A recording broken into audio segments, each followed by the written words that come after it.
Dim Eye Show. All right, y'all. Welcome back to the Dim Eye Podcast. I'm joined here with Marisa Hare. Hello. Hi. Please introduce yourself to everybody. Hi. My name is Marisa, and my last name is Hare.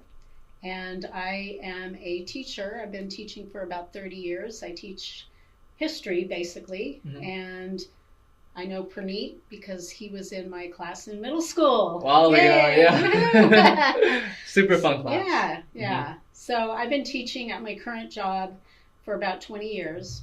Been teaching overall about 30 years. Gotcha. Yeah. What subject do you teach? So I teach ancient history, and that's 6th grade. And then I also teach U.S. history. So I do part 1 in 7th grade and part 2 in 8th grade. Gotcha. So you're kind of more in U.S. history nowadays, right? Yeah, I basically decided to take away medieval history in 7th grade because I wanted the students to have 2 full years of U.S. history to get like the foundation, but I also wanted to spend some time on like civics and government. Like Yeah, it's a very complicated topic, especially nowadays where government seems to be kind of all over the place, especially with, like companies and, other countries and whatnot. It seems all very mixed. So let's start off, like, what do you have to say about, our current form of government? Because I'm sure you have a lot of knowledge about previous forms of, not forms, but previous eras of government. Yeah. How is this one kind of different than the previous ones? So let me start off with like a quote. I think Mark Twain said this. I'm pretty sure he said this, that history doesn't repeat itself, but history rhymes. And I never really understood this growing up. I kept, history repeats itself. I'm like, what? What? I don't understand that. And I think once I became a teacher and really started getting into U.S. history, and especially with social media and the age of information, you could do a lot more research that goes beyond the books, right? Yeah. And you can reach more interesting information. And I think you start to notice, I think also with age and then going to college, that it's not all kind of what you were taught growing up. And it's probably different for your generation, but I grew up, like I was born in 1966. Woohoo, I'm old, but not dead yet. But yeah, I was born in the 60s, so I was educated in the 70s. Mind you, when education system in public school was pretty strong and they had money to put into the resources. And then I also was in school, in high school in the 80s, the Reagan years. And that's when a lot of stuff changed, I think. Gotcha. In terms of the narrative of history changed in Reagan area, or? Well, I think like, the history rhymes. I mean, there are a lot of things that are like rhyming right now, but I think the Reagan years kind of set us up, trickle down economics, the prison to pipeline, military industrial complex. They've been really writing this new system since the Reagan years. And even though Democrats have kind of taken over back and forth between Reagan, I think the plan is still kind of there. I think the Reagan years, his 2 terms really kind of set us back. So did his plan kind of transcend the duality of politics, and is that why it's still there? Is it more kind of like, did he set up companies to, run the plan, or? From what I have just kind of researched on my own, I think this is kind of when they are setting up corporations, and it's been like this kind of since the Industrial Revolution. Corporations kind of were set up, and they're set up to be successful. But I think, you fast forward to the Reagan years and the tax breaks and the corporations needing, cheap labor, and they went on the platform of like family values, and who were they going to appeal to family values? Because you want to appeal to more people than just people who have money. In corporations, you also want to appeal to people who don't have a whole lot of money. So how do you appeal to them? It's nationalism, Nationalism, patriotism, Yeah. family values, pull yourself up by your bootstraps. Mhm. You can also be Yeah. successful. You can get a piece of this pie. Yeah. You can make your millions, even though you don't have millions Yeah. now. It's there for you, Yeah, right? because it's America. Yeah, it's American America. Yeah, and I, having been a teenager in the 80s, it was a glorifying time. Like, I had no care in the world, right? Two teachers, both my parents were teachers, and they were very successful because, yes, they were married, family values, right? Two incomes. The education system was fairly stable. It was fairly cheap enough, right? Because they were able to send me to college. I went to UC Davis, and two teachers could afford to send their daughter to, UC. And so that was kind of what I did. And it was, I didn't have a care in the world. I didn't think anything of it. But I do remember my dad walking around the house going, Reagan, and, the whole Iran-Contra thing. God, he was so pissed about that. The Ayatollah, when all of the Iranian revolution happened, that was a big deal for him. So I just kind of saw things eroding after that. And those were my formative years of becoming an adult and figuring out I'm now in the real world. I'm not just a daughter with my parents taking care of me. I now am in this real world. And I'm also palm colored, right? So it's like I have a lot more privilege.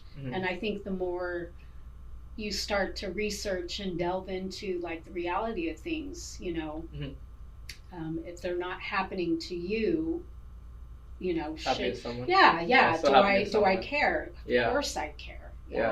I think that's one of the reasons why I got into teaching, is because I couldn't think of anything. I wasn't going, in my mind, I wasn't out to make my millions. I was like, I want to do something that I'm passionate about doing. So that's how I became a teacher, and how I could kind of make my mark on helping the world be a better place. That makes sense. It does. So you think those formative years of, hearing the dad talk about Reagan and all those things, is that what led you towards history specifically? U.S. history? Yeah. You know what the funny thing is I got my degree in English. I got my degree in literature and English because I was kind of good at it. And when I went to Davis, I wanted to be a design major because I loved art and all of that. But I took enough literature classes that I found myself with more literature credits than anything, and I just wanted to kind of get out there and graduate. So I did. But when I started teaching, I started getting these long-term subs in history. And that's actually what sparked my interest. I always had interest in history, just, in college. But when I started teaching history, I said, well, this is kind of what I want to teach. I don't remember much from history classes. That's okay. Because it's about memorization, this act, this definition. And when something's portrayed like that, it's memorization. I wasn't good at it, so I didn't like it. Yeah. But I took one U.S. history class in college, and it was interesting because the teacher was providing, I think what you're trying to do, provide a more based perspective on history versus just memorize these acts, these people, what they did. Right. And it made me be like, wow, like U.S. history is rich in a sense, but even then you kind of like, am I getting the true picture? But at the same time, is it really even a true picture to begin with? Because that saying, history is written by the victors. So what do you have to say about that? Yeah, that actually comes from an African proverb about like a lion hunt or something like that. Like the story is always written from the perspective of the hunter, right? Never the lion, right? Yeah. The poor lion is just kind of doing what he's born to do, is live and survive, take care of his family. And so I feel like, and again, I'm going to preface this by saying this is just what I've learned over time. just wanting to know things. Like I'm a truth seeker. I just want to know the truth, right? And I think from my upbringing and what I was told in history classes, which was, mind you, walk in, get out a piece of paper, look at the overhead, write your notes, and like fall asleep. I didn't learn anything in high school history. It sucks to say, but that's kind of the way it was. And then in college, you kind of learn things just from kind of your friends and your discussions. But I just started really learning more just by researching on my own and having conversations with other people, especially people of color who experience things differently, right? Yeah. And so I realized that I grew up with a lie that America was founded on all of these principles that we think it was founded on. And I think it's very much more complicated than that. Yeah. But it seems like to be able to unite a large portion, like amount of people, you can't, like, do you think you can tell people the truth about how this society even began its formation? Because then it's who would want to be, like, who would trust the people in charge if they found out, oh, we have to kill this whole we have to kill natives, we have to enslave people in order for us to have this privilege of society. So it's like, it's weird because on one hand, the truth, ignorance is bliss, and then, but on the other hand, it's, you know, still messed up. So how do you have awareness with still upholding a structure, you know? Can you really have that, you think? I think so. I would have preferred to get the straight answer from the get-go, and I don't know how we ended up where we ended up. I mean, it was probably because of the book publishing companies. If you really look into, you can go back to like the Daughters of the Revolution, or was it the Daughters of the Revolution?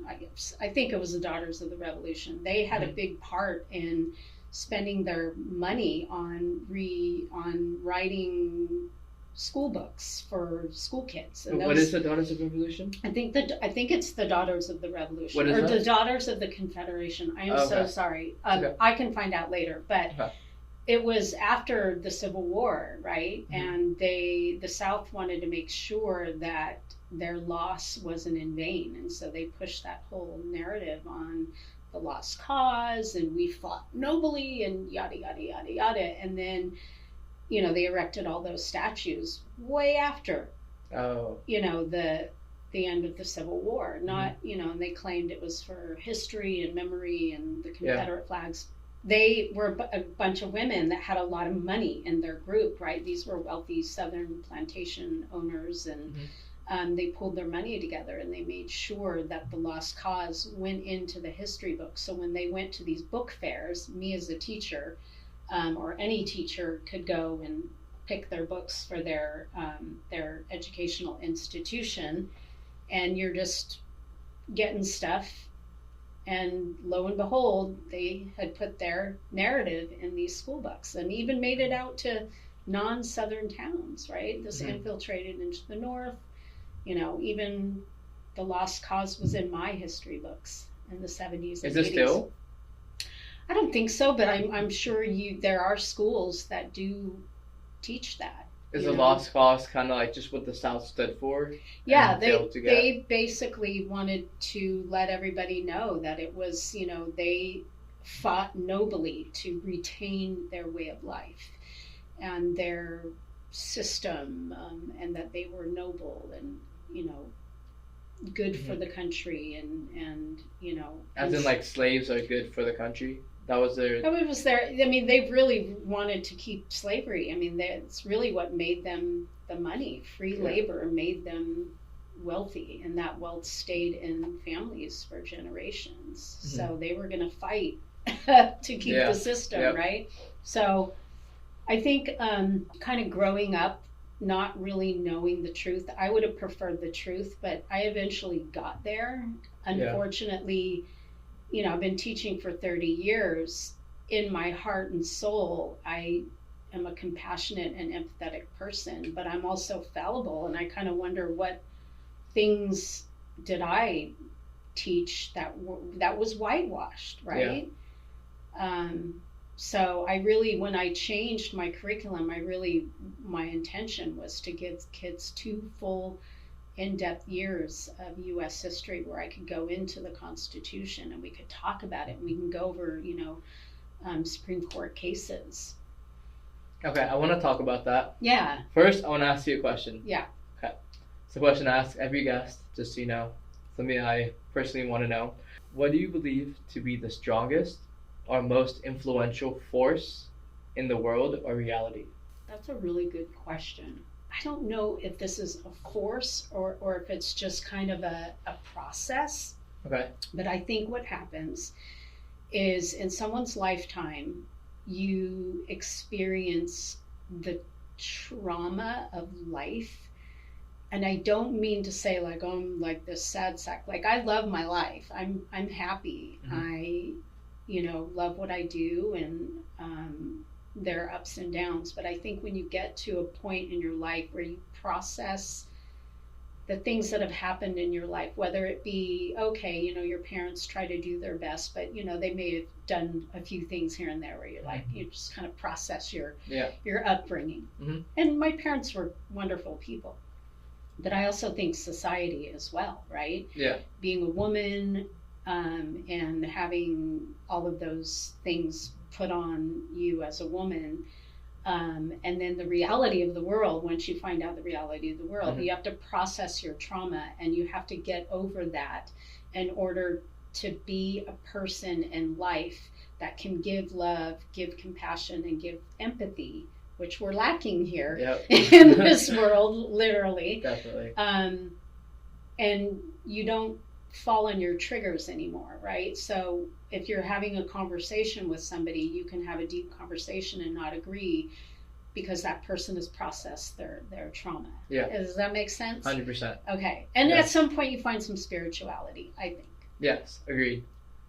Okay, that's a really good answer. Sorry. No, that's a very true answer because it applies to this question is very subjective. Yeah. But your answer is like really does apply to. It's kind of like the dark side of life. Yeah. And you do have to. I always tell people that like a neutral person isn't a good person. Yeah. And I think what we find a lot is neutrality. Yes. I was talking about this with other people too, other guests. Everyone's kind of a bystander and they're okay with letting things happen because if I'm not doing the bad thing, I am not bad.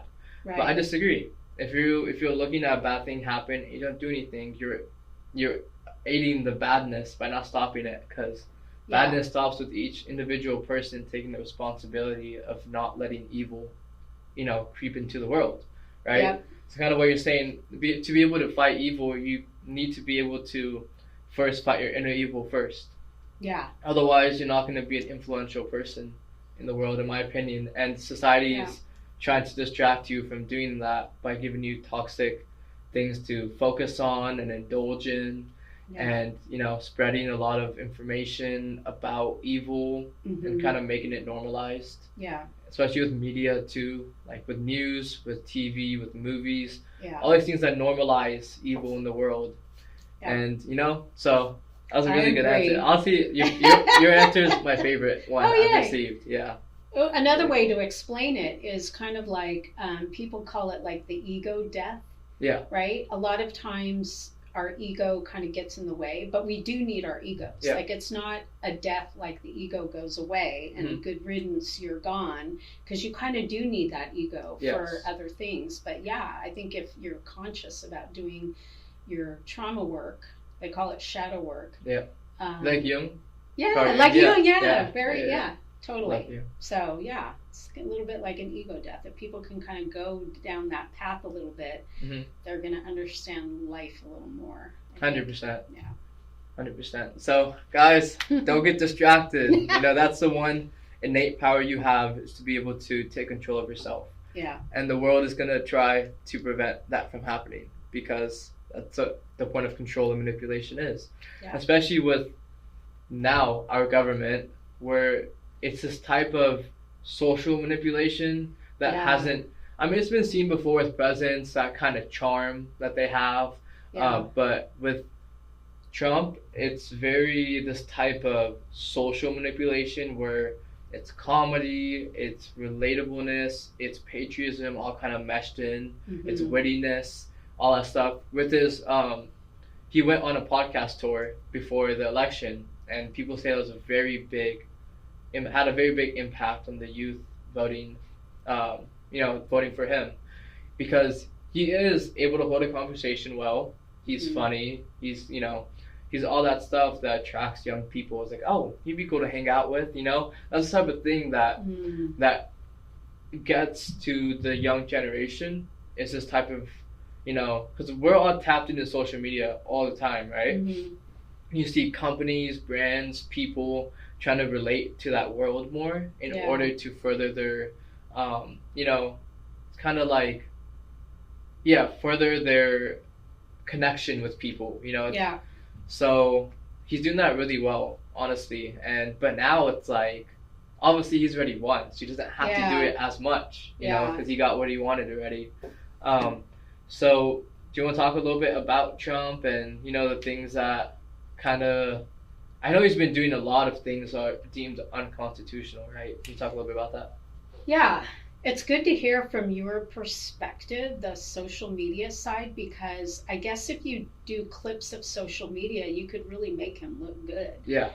I'm going to back up a little bit, because I remember when The Apprentice came out. And at the time, I had a partner who we were together for 15 years. We lived together, and he was like my best friend, right? He passed away in 2015, so he's no longer here. But he loved Trump because of The Apprentice. And we would watch it together, and I would literally look at him going, what is it that you like about this guy? Because he's all about, attention and power. And there were moments where I saw, okay, I could see why people like him, but I was like, something just was off for me, right? So he would watch it. I couldn't stand it after a while, but I started to actually do a little research on him, and I found out, and mind you, this was, I don't even remember when this was. I mean, internet was around, but it wasn't like it was today, where everything's kind of at your fingertips. But I remember doing a lot of research, and New Yorkers couldn't stand him. And I was like, oh, well, why? I wonder why New Yorkers didn't like him. And I found out that he would not pay his vendors. So he would not pay people who were like on hourly wages, like the plumbing people, right? He wouldn't pay the plumbing people. So those people would do all the work in his real estate, and then he just wouldn't pay them. And it wasn't like a one-off, here and there. It was like common, to the point where, New Yorkers just could not stand him. And I was like, what? That is just really odd to me. But The Apprentice made him seem like he was this big, successful businessman. And he came from a wealthy family. Like, his father was a multi-millionaire because of his real estate, but his father was a slumlord. His father was a terrible person. And I just kind of was like, what in the world, but I just kind of let it go. I didn't think anything of it, because he wasn't really tied to politics at that time. Fast forward to the 2016 election, and we got him. And I see why he got in. I know there were a lot of anti-Hillary Clinton people, and that's like a whole nother story, right? But he got in, and I was like, oh, I wonder, I couldn't even comprehend how it was going to even go. And then COVID happened. So, yeah, I think for me, when I hear him talk and I see the whole line of what he says, I don't see that he can string together two sentences. And I know people talk about dementia, and maybe he has dementia, and maybe he does, but I don't know. I find something is really off with him. Yeah, it's weird. But it kind of goes back to, like you said, you see the thing with Hillary. Yeah. It just feels like his opponents just aren't, it's like two bad choices. I think that's what a lot of people had to deal with is like I have two bad choices. Yeah. Which one? Well, who's the which one should I pick?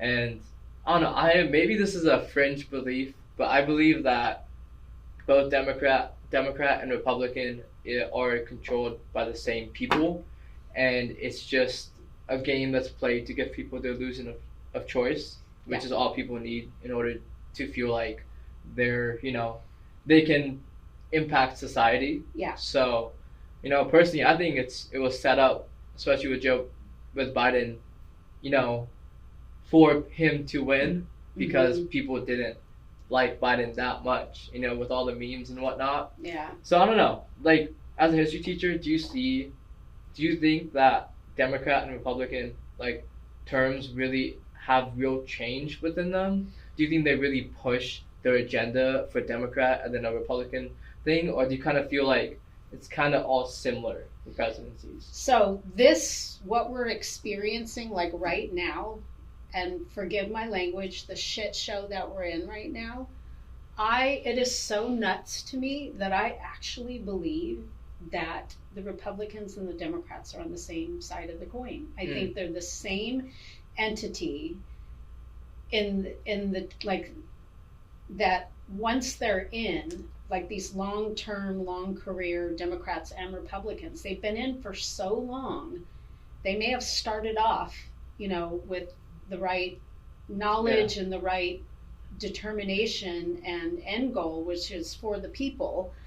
But I think because of our system, our broken system of lobbyists, just gamified everything. It's a total scam. I mean, if you look at every single politician who takes money from IPAC, they both do. Republicans and Democrats do. So it makes you kind of go, what in the world is going on here? That's already enough to be that's really weird. That's a huge red flag. Yeah. They have to change the entire system. The entire system needs change. We can't, because if we do that, then everything falls apart. So it's kind of do we choose to destroy ourselves and then probably have a higher chance of rebuilding than letting this play out and it being total annihilation, But the people in charge, they're like, I can still reap the benefits for a few more decades, at least in my lifetime. Because humans are, selfish, We're like, in our lifetime, we'll be fine. Well, what do you think about Bernie Sanders or AOC? I don't...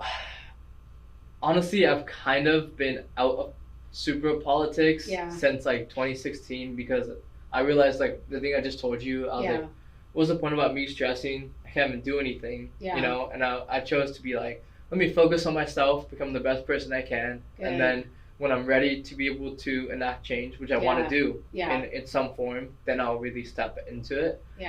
So I don't know. That's a good plan. Yeah, because it's why, we need to build ourselves up personally to be able to, be strong enough to fight all this crap that's going on. Yeah.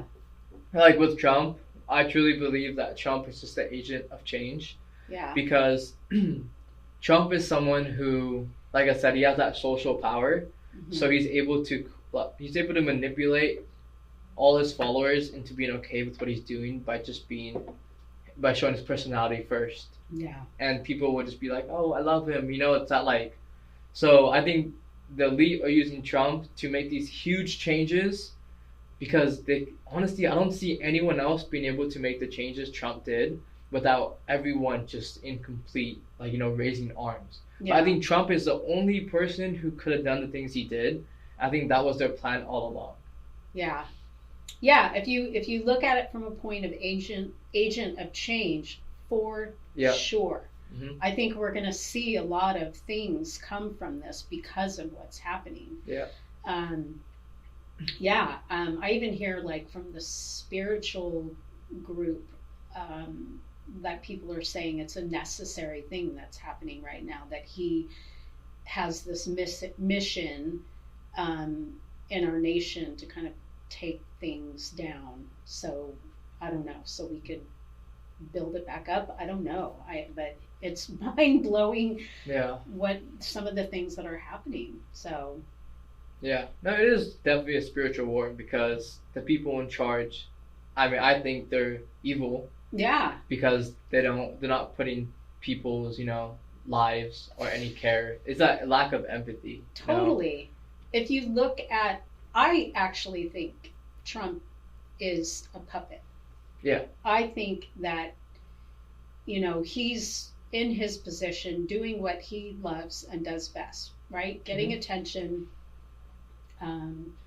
making the rounds like a celebrity. He's kind of using his position as a celebrity. It's what he's always liked. And in the people behind the scenes are the ones pulling the strings, like Stephen Miller. Like that guy scares me. Stephen Miller. I don't know too much about him. Scares me. Well, he's the guy who's pushing all the immigration stuff. Oh, okay. And if you look at what's behind you, if you want to know the blueprint behind the Trump administration, it's Project 2025 by the Heritage Foundation. Have you looked into that? No. Oh my gosh, Praneet, look into it. Okay. You have to look into Project 2025. Can you tell me a little bit about it? So, the Heritage Foundation, they actually came up with this in the 80s. And their goal was to actually get in with Reagan. They figured Reagan was an easy target to get in and infiltrate Congress, infiltrate the cabinet, but they were unsuccessful. So that plan has been around for a really long time. And it was pushed out on the ether, and people got a hold of it. It's a real thing. It's not a fake document. Project 2025 has a website. They have the founders. I think one of the founders just died recently. It's all based on evangelical Christianity. So it's Christian nationalism is what it is. Okay. And it's a very dangerous thing because our country is not Christian. A lot of people say, well, we were founded on Christian. Well, yeah, I mean, all of the founding father people or the people who settled over here, right? They were escaping persecution for practicing their religion wherever they were over in Europe. So it was kind of a new place for them to start. But, look at all the other people who have come to this country who are not Christian. We've got people from all walks of religion, right? But if you take a look at that, it is, I wish I would have come with my little notes for this, but it lays down every single thing of what they want this country to look like. And this country looks like, for them, is what the founding fathers had originally set it up to be. Because when you look at the founding fathers, when they were writing out the Constitution, they were crumbling things up and throwing it away, trying to figure out, well, what do we say about slavery? What do we say about, indentured servitude? They had to really think about that because the people who founded the country were, wealthy white men. Yeah. And we are not that anymore, although you would think that the system is that, know. So, Project 2025 is not good. And they are already halfway through fulfilling that. And part of that is ICE, what's happening with ICE right now. You give a group of untrained people signing up to be part of ICE, and you give them a couple of, millions of dollars that they've not had before, and they become kind of an unregulated arm of the police force. And I'm hearing horror stories of people who are captured and they don't have due process, right? And that's part of our Constitution, is everyone, no matter who you are, whether you're a citizen or not, is you deserve due process by law. So I need to look into that. Yeah, I can look it up later and send it to you. But it's it's not good. So do you think this is an unprecedented time in history, American history? Well, in American history, I would say yes. I mean, we have had certain things kind of rhyme within our own country as well. Um, but I think in terms of worldwide, I think we are rhyming with fascist Germany and Italy.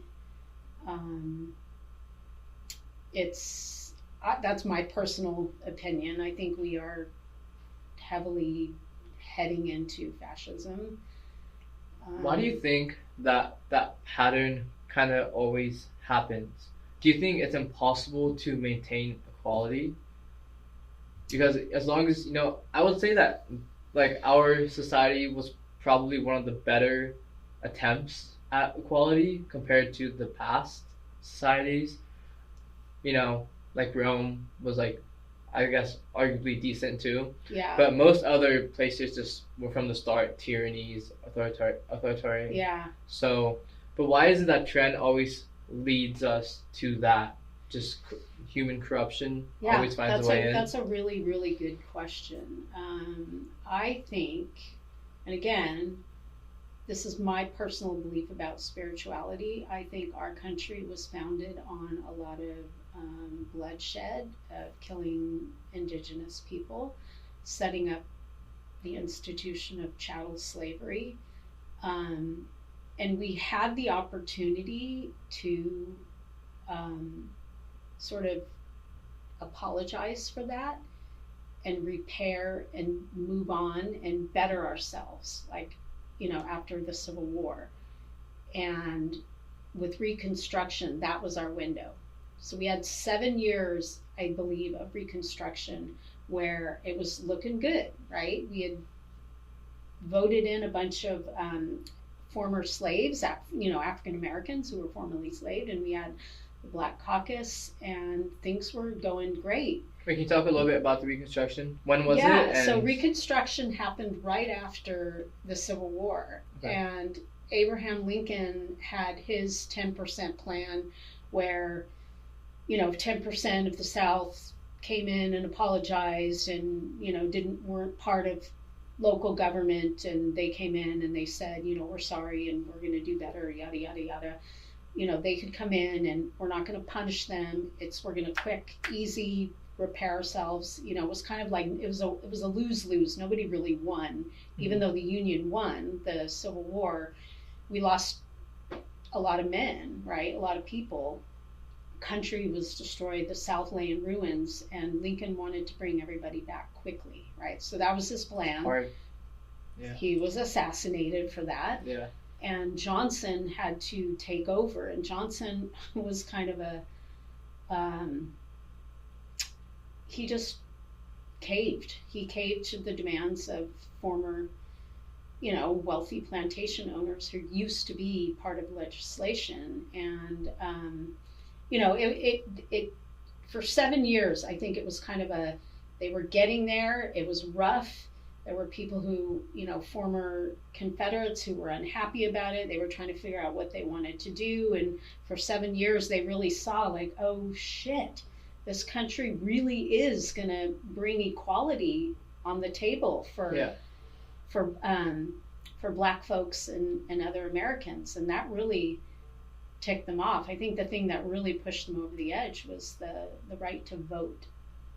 Oh, okay. Yeah, so the right to vote, the 15th Amendment, really, really, that was it. And that's when all the shenanigans started, and they really started to figure out a way of how they could stop Reconstruction, right? Because part of that was giving land to African Americans. And what land were they going to get? They were going to get the old plantation land. And boy, were a bunch of people unhappy. So, what they did is once Reconstruction was kind of gaining, or losing traction at a state level, the state started to change the laws and sort of enact these Jim Crow laws, where they started to separate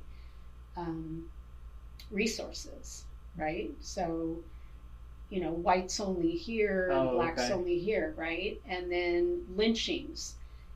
That was after Reconstruction? Yeah, it was during Reconstruction and after, yeah. So it was Civil War ends, Reconstruction. What year began. in the 7 years of Reconstruction was Lincoln?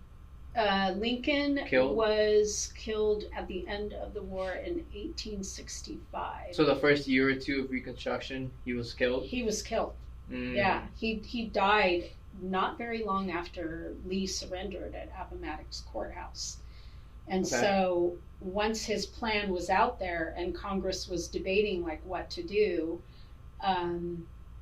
he got assassinated and people were like, oh shit, what do we do? So they tried to continue his plan, but because he wasn't there, That's the issue. Yeah. That's the issue with time. Yeah. Because even the same thing with religion, one person has this pure motive. Yeah. But it's hard to find 2 people with that pure motive, 3 people who can continue the true legacy of what that person stood for. And so everything just gets corrupted. Yeah. Even the people who stood out to make these changes because they believed in the equality of former slaves, like Thaddeus Stevens, who spearheaded the government entity to get Black people into society and get them successful so their families could have property and yada yada yada. There was always somebody to come in there and like tear them down. It's so exhausting to look at, and you could see the things. I think one of the things that really caused the downfall of Reconstruction is there was an economic crisis that happened. And when you take all of the liberal people who were like, yeah, we need equality for everybody, and then you put everybody in financial straits, they're going to turn their backs on their neighbor because they're going to be thinking about their survival, right? So that's kind of how Reconstruction failed a little bit, is because of that economic crisis. Do you think economic crises are caused on purpose in order to prevent people from enacting the change they want because it forces them back into survival? Because it seems like a good tool. Yeah, that's a good conspiracy. I used to, scratch my head at conspiracy theories, but actually some conspiracies have come true, right? It seems like a lot more are than ever, And it's annoying. The term conspiracy theory is the greatest conspiracy itself. Totally. Because it's like, oh, people are starting to find out some truth of some evil things we did. Let's make this term, let's add in crazy whack shit that no one believes into the label of conspiracy. Yeah. And then boom, when you bring up conspiracy, people will think of, the crazy stuff and then the real stuff. Yeah. But that kind of, it dissolves the true stuff within, into the crazy stuff. Yes. That's just really annoying. Yeah. It's like, because now when people hear conspiracy, they write everything off they hear. Totally. It's like, But like a lot of the 9/11, so many conspiracies that like there's so many things that's weird. Like the owner of the building got a huge cash out. Yeah. Because he got like terrorism insurance. Yeah. He didn't show up for work that day and he never missed work. Yeah. Like there's so many like small things. Yeah.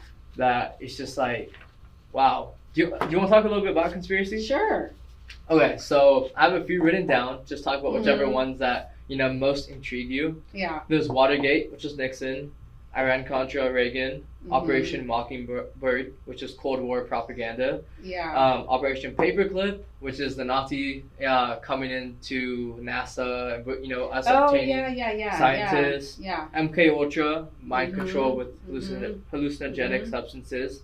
JFK assassination. So whichever ones you kind of vibe with. Well, you may know more than me about these because I know a little bit about the MK Ultra and mind control because right now I'm actually going through the Monroe tapes, the Monroe Institute tapes. Mm-hmm. I don't know if you've heard those. Oh my God, it's so fascinating. Yeah, because the Monroe Institute is still ongoing in Virginia. I wish I would have known about this when I was younger. I would have been way into this. But I think the CIA was heavily involved in using and experimenting with hallucinogenics and mkultra for the government. I don't know. Expand on what you know. Well, okay, so it was maybe right after the Korean War? Yeah. Okay, so after the Korean War, so pretty much what I don't know a ton, so sorry, but so pretty much we get back, the war ends and we're getting back our prisoners that were in Korea. But a certain percentage of them, more than we like, they said, no, we're going to stay here. We want to stay in Korea. We were just shocked. We were like, why would you want to stay there? And the people who came back were a little off. And we were like, what are the Koreans doing to, gain the support and attention of our people? So we started believing that they were using some kind of techniques to manipulate or control people without them knowing. And we realized, they're using substances to break people's minds and then remold them. Yeah. And like Manchurian Candidate, I guess it's kind of like similar to that a little bit. Yeah. But probably different techniques. I think that was more of hypnosis, whereas for this they were like, it's substances. Yeah. So we started experimenting with substances like LSD mostly because we thought that's what they were doing. So first it was working backwards. It was like let's experiment and try to research what they did to our people. And then they were like, wait, this is actually kind of crazy. Let's like use this ourselves to give ourselves an advantage. And they involved one cult that was really big at the time, and people were saying the CIA used this cult to, like, what was their name? I don't know. It's a really popular cult that they used to get people to experiment. They would experiment like at brothels where they'd get the prostitute to spike the person's drink, and there would be like a one-way mirror, so they could watch how it affected people, and they can't see on the other side the people inside. Yeah. So they did a lot of crazy stuff to understand how these substances can be used to like brainwash people, pretty much. So that was MK Ultra, and they involved so many different parties and actors to learn more about this. And I don't even know where that they are right now with it. It's probably crazy advanced. Oh yeah. I mean, I don't put anything past the government really. I used to, like I said, blindly trust my government, and I could see why people don't, right? Because they don't necessarily have the people's, they're not looking out after us, right? Yeah. There's another one I actually just learned about, and it was during the Cold War, right? So me growing up, I grew up in the Cold War as well. All we knew was Russia was going to nuke us, right? That's what we learned.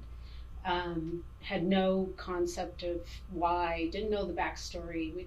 That's what we were told. But I just found out, like, I think in the 50s, during the height of the Cold War, that the CIA wanted to put out, particularly to Russia, what these wonderful painters that we had in the United States, right? Because a lot of like really good artists and painters come from Europe, right? So they wanted to make sure that we were showing Russia, or the Soviet Union, I should say, that we have amazing, incredible artists. And what they did was they deliberately chose artists who were like totally abstract. So they chose Pollock. They chose that whole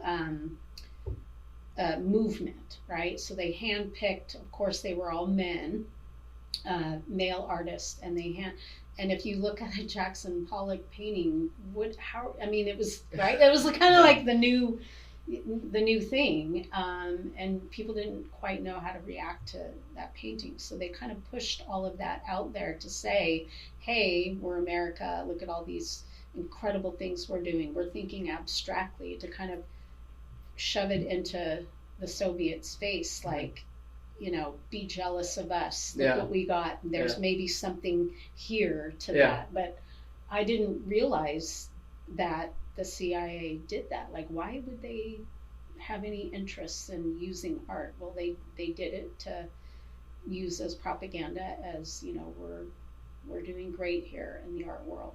So Let's talk about propaganda. okay. It's the U.S. is really, okay, so it's complicated. Yeah. How do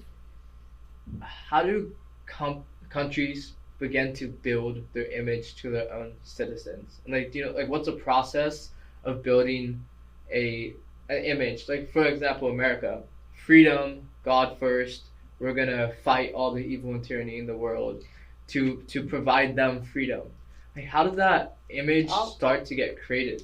I'll tell you right now, the Pledge of Allegiance. Oh. The Pledge of Allegiance. I can't tell you how long I recited the Pledge of Allegiance as a child, even in my adult years as a teacher. I recited that and thought nothing of it. Nothing of it. And if you go back to why it was created, again, it was created, it was created as a way to instill patriotism in brainwashing kids. It's just brainwashing. In a sense, yeah. And more and more people luckily started getting rid of that. I mean, I don't have a problem with people reciting the Pledge of Allegiance. I don't have a problem with any of these national songs that we sing about our country. They're weird. I think they're weird. It is weird. I'm not putting my hand on the only place to put my hand on my heart is for God. Yeah, like, because people believe in different things. But when Colin Kaepernick started to take a knee, and then people got all up in arms over it, that's his right. Yeah. What? How can you force somebody? And I think what people don't understand is two things can happen at the same time. You can love your country, but you could be very disappointed in it. And because Colin Kaepernick took a knee at the national anthem doesn't mean he hates his country. It means he's disappointed, and he's bringing light to some of the horrible things that are happening. Yeah. It's so mind-blowing that people can't understand that. That's what, but it's like at the same time, I feel like there's just agents of control, just like lighting, like sparking fires everywhere. Yeah. Because it's like, because when I would talk to people, it seemed like, obviously it's biased, but everyone I talked to was like, didn't care. But then on social media, you hear just craziness everywhere. I'm like, are these like just fake like bots just writing comments like news like framing things? Oh, like how like our country is devastated in Colin Kaepernick. Our country and its citizens, hate this. So it's like there's so many different terms and phrases they use to make people be like our country, our citizens. Where it's really is like most people probably are like whatever, we don't really care. So it's that kind of like propaganda, and you can argue like who owns the news, who stuff like that, and using certain phrases and terms to kind of maintain or push a certain narrative and division. Politics has just been like, I see it's just like a division. Yeah, it's a big division right now. It's really sad because I don't know. I mean, it's been like that for a long time, at least with the political parties. But I do remember growing up, people would work together to figure out and compromise. But right now, the division is like, it's almost like moral division. Yeah. And that bothers me. I think it's a loss of community. Like no one has a community. People's community now is social media. Where just trust me, you don't want that to be your community. That's a good point. Yeah, I'm curious what your take is on that, because I'm always trying to figure out, being a teacher, and trying to figure out how to make kids feel more included and part of something. So I don't know. I think it's deep because especially in this age, and I think like this age of social media, people have never felt so insecure about themselves. Yeah. And it's like, how can you make someone who feels insecure about themselves feel like they fit in it's very like hard because the normal institutional stuff, those people probably won't feel like they fit into. Mm-hmm. And when you don't fit into, like, you feel like you don't fit in at school. Yeah. You feel like you don't, and then now it's like you don't even have a church, so you can't even like fit in the people at church, and you know, less people are doing sports. You know, people are more home. Yeah. It's kind of like, oh, I don't fit in anywhere. Like, and then you turn to social media, and then it's like you can find that one group you fit into, Yes. Yeah. and that makes you feel validated. Yeah. But then it's you identify with that community, and then you become just what that community thinks. You know? And with politics, like, people will like, even if someone doesn't agree with half of what the party agrees with, it's now become part of their identity. Oh. And they'll stick to the one or two things they do believe in and just spout that out while ignoring all the other things that they see as, they will think they'll see as bad. Yeah. You know? So I think people losing, I don't know, like, what do you think? Like, because you teach kids. Yeah. Like, do you see a difference in kids, say 10 years ago, 20 years ago versus now? Like, how are kids a little different now? Oh, a lot more anxiety. I think a lot more pressure, a lot more anxiety. I mean, I ask kids all the time, hey, like, do you guys already know, like, what you want to do in your life, right? And a lot of them do, but a lot of them don't. And I'd say like half and half. And the kids that do want to go into like environmental science or medical. Nobody wants to do anything of service, which I don't blame them. I really don't. There's no money in it. And that's kind of what we're gearing these kids up to you know, make money so you can survive in this economy. Yeah. Or, you know, do something, if you're passionate about something, but that's got to make you money, right? And I think with the state of let's put politics aside, the countries aside, I keep hitting this. The planet is in a dire state. And that is, if you really, really think about it, it's really, really depressing. It is. It's really depressing. And I don't know what to say to your generation, because we're on the, I think we're beyond the precipice. Yeah. I took a little class from this Stanford professor. They've got a new social science department dealing with just kind of climate change and how they're going to, figure that out. And they just started saying, we're just going to be real. We're not going to sugarcoat it anymore. And they have a class on human extinction. I think the planet's going to be fine, but I think humans are not.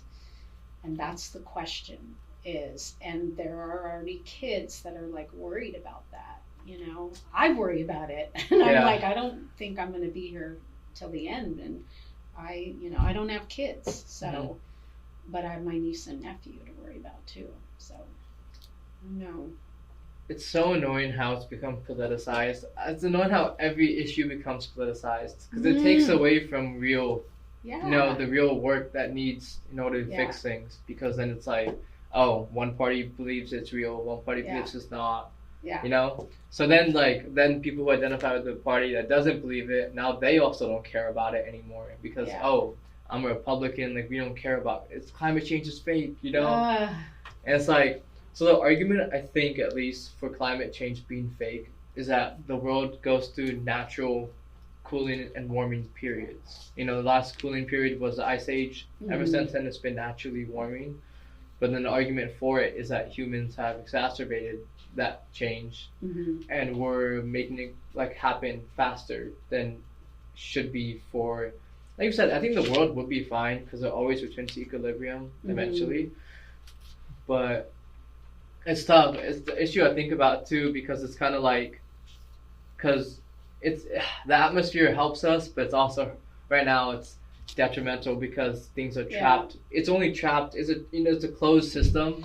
Yeah. So it's like we can make it solid, put it Yeah. underground, Yeah. but then now it's all underground. We can convert it. We can reuse carbon, so we use double the amount. Like we use it, then we sequester it, so we Yeah. use it again. But it still doesn't get rid of the issue. Yeah. It's like, how do we remove carbon from the atmosphere? Right. It's like we need new technology, or we need to find a way to shoot it out of our atmosphere at a large rate, which is Right. it sucks because theoretically we're ahead decades Yeah. more than the big issue is money, Yeah. right? Funding these, and then also nuclear. That kind of sucks because of the few bad things that happen to nuclear. Right. Now people don't care enough about it, so that's a solution. Yeah. Then there are people like Elon who's just like probably thinks, all right, we're doomed just straight to Mars. Yeah. It's like, I guess right now, like honestly, I feel like at this point it doesn't matter if we try to reduce. Yeah. I mean, maybe it does. Maybe it'll slow it down a little bit. I think for me, I don't see it as like because of humans we're on this track of extinction. I think we could have done better, years ago. I think we could have invested more in public transportation and less on cars and whatever fuel system. I mean, that goes without saying, but I also think that those who believe that climate just has these cycles, I believe in that too, but in order for us to like live comfortably, I mean, I think because of fires and all of these storms are like ramping up, right? We're no longer experiencing small fire here and there. Like the planet is definitely heating up and we probably will go through a cold change. It's like the people who are kind of surviving, right? Barely surviving. If they're living in an area where it's going to be too hot or too cold, like what do they do, right? Yeah. The people who are wealthy are going to be fine. They're going to be just fine. But it's the people who don't have a whole lot of money and resources. They're not going to be fine. And we're already dealing with people right now who are not fine, right? Who are homeless and whatnot. That's kind of what I care about. Because I care about the equality of helping the people who don't have the resources to survive a big change in climate, right? So that's difficult. Yeah, gosh, how do we get on climate change? That's difficult because people in charge see those people as, it doesn't matter if their lives are lost. That's exactly the issue, right? Yeah. That's the unfortunate thing. It's the pull yourself up by the bootstraps mentality. When the Great Depression happened in late 20s with the stock market crash and all of that, led everybody, not just the United States, you had a president who was pull yourself up by the bootstraps. People like, get it together. You will survive this. Like, come on, use your brain, whatever. Yeah. But there were people that were just devastated, right? Until FDR came into power and he was like, look, the government's gonna take on some things and we're going to spend some money to help the people out. And people were like, no, the government can't come in and control. That's like the whole big government control. That's what people are afraid of, is the government coming in and helping people and utilizing government resources and money to help these poor people. And do you think that's bad? I think that is bad because I think we can, as much as I don't trust the government, I also think the government has to have some sort of check on things. Right now, like Amazon is a huge monopoly. Yeah. If you go back when corporations first came out, there was a whole thing about you could not have a monopoly on your area. Right? They heavily controlled that. And I think it was Roosevelt who was the antitrust and the anti-monopoly, and people hated Roosevelt for that. That's not the government's job to regulate corporations. Well, look where we are now. Yeah. I don't have the answer to that, but it's definitely not working the way it is now. Which president really allowed corporate to take over America? Is there like a certain president, or is it just a bunch of small changes? If you look back at the Gilded Age, so that would be early like 1900s, right before World War One. Okay. So if you look at that area, and it's not just the president, it's like the legislative branch and the Supreme Court, right? You need all three of those branches to kind of work in your favor to get these laws pushed, which is why lobbyists come in and they have access to these congressmen, and they start giving them money and saying, if you do this and you get this passed, I'll donate to your thing. And so it doesn't really become about the people anymore. Congress really works for corporations. So have you seen House of Cards? No. I've heard really, it's good. You should watch it. It really exposes just how corrupt and power driven politics is. Yeah. So I was kind of surprised, something that it really illuminates like the real dark side of politics. Mm-hmm. Very interesting. You should check it out. I'll check it out for sure. Yeah. So I heard the saying that so there's how long has the American society been a thing? Like how many years? You mean since the Constitution was signed, or Declaration, or no, like before that, like civilization. Well, American. 1607 was the first colony, right, in Jamestown. So that's kind of how, as a history teacher, how we say, it was established in 1607. First slave ship in 1619. Okay, so there's this like thing where we're on the precipice of, like, pretty much we're on the natural cycle of a civilization falling. Interesting. Have you heard that? I have. Like years wise, yes. We're almost there. Maybe it's like 20, 50 years off. Yeah. But like, this is the natural progression of a civilization where we go up and then we just plummet, and we're on the precipice of the plummet. Yeah. So, look, because you taught ancient history. Yeah. Is that, why do you think most civilizations have this kind of plummet? Like, what leads to their own demise? Well, if you look at even the Sumerians, if you look at Rome, Greece, they got too big. They were way too big. Rome declined because they were too big. They didn't have enough oversee of their provinces. The economy wasn't doing too great. If you look at everything that was happening in Judea at the time of Jesus, it was a kind of apocalyptic time. Everybody thought the end of days were coming. Yeah. And you could see prophets on every corner in Rome preaching the end of days, right? I see those people now. Yeah, basically. Yeah. So, it's the size of the nation, the amount. I don't know. That's a really good question. What are your thoughts on that? I mean, we've been the size that we are. Although, if you go back to when we doubled the size of the United States with the Louisiana Purchase, right? Yeah. I think after that manifests destiny, right? That we need to travel west, and really it was, talk about propaganda, is, we want to lay down democracy from East Coast to West Coast, right? Well, okay, what's in the way? Well, you've got indigenous people. Yeah. You've got the French and the Russians and other nations that are there fur trapping, Latin right? America. Yeah, Latin America. Yeah, Latin America. Yeah, that was big. It's just like man's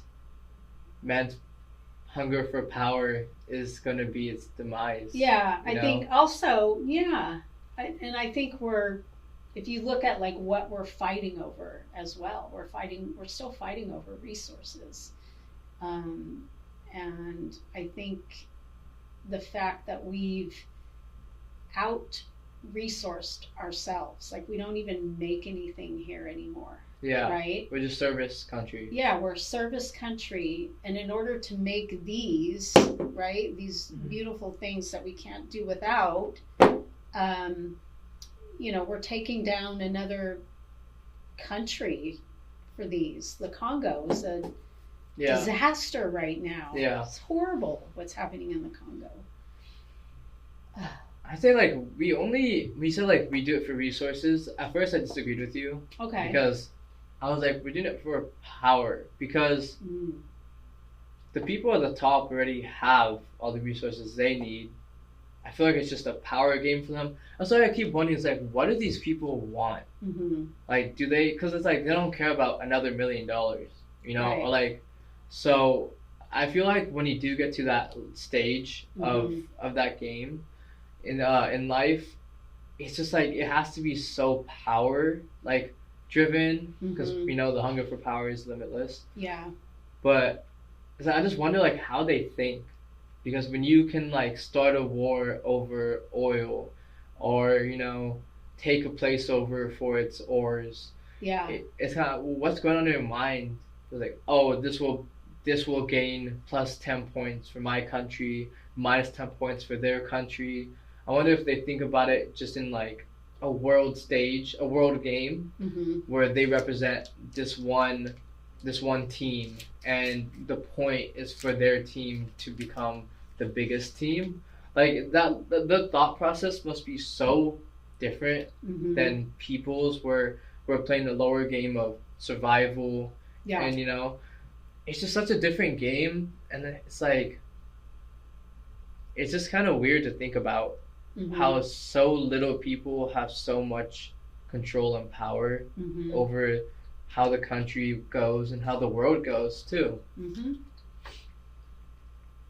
In an ideal situation, like what would you think would like fix this country? Or do you think that there is a country in our world that is doing well? No. I think humanity isn't doing well. I think we gotta stop even looking at it through countries and people. Because like someone's like, when you put the power on the government, you disallow that power. Like, you take away the power from yourself and put it into another entity. And if you take away your own personal power, that's you leaving your personal power in the hands of someone else. And so I think the solution is a spiritual one. It's a spiritual war, not a political war, a country war, a power war. It's a spiritual one, because it's up to each individual to change the world. I truly believe that no one is gonna fix the world besides everyone. People first, like you said, like that's what I like to answer. First, they have to get over their own shit, all your baggage. First that's the first step, and then you have to build up this new image of yourself. And that includes empathy and compassion. Yes. And belief, strong belief, because if you don't have a strong belief, you're going to fall to your knees at the first hand of evil. And each person needs to spark more and more people in their direct, family first, friends, and then, your community. It needs to all start from the individual, then your family, friends, community, city, state.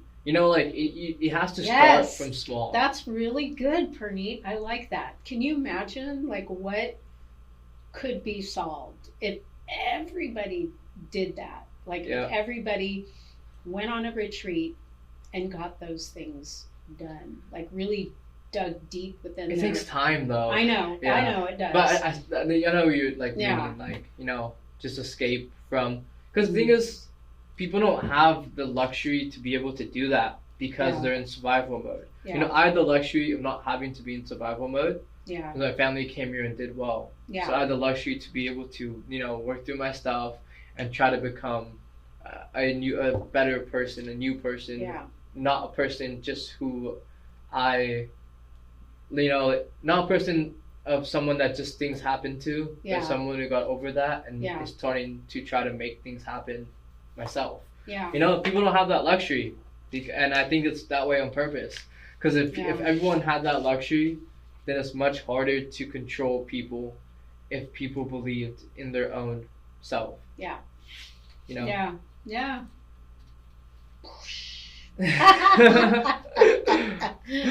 So I kind of want to switch gears a little bit and talk about the Constitution.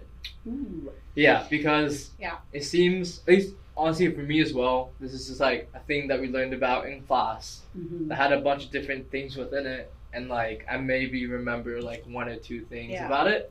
Yeah. I think it's true for most people. Don't really understand how it came to be, the gravity of its, the impact it had in that time period, and the impact it's had since then to the current day. So can you just touch on those things? Yeah. So when the nation was first kind of coming together at the Constitutional Convention to come up with a document that was going to lay everything out, they first came up with the Articles of Confederation.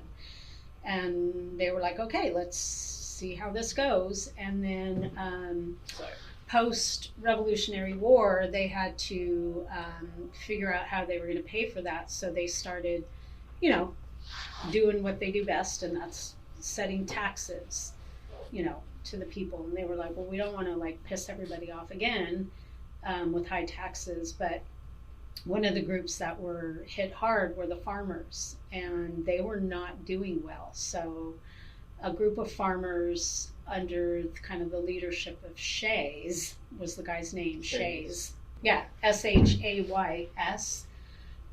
rebelled. And I remember that. Yeah, okay, yeah. I remember that. So basically what happened was the courts were seizing their land because they couldn't pay these high taxes on it. And they're like, whoa, like this is our livelihood.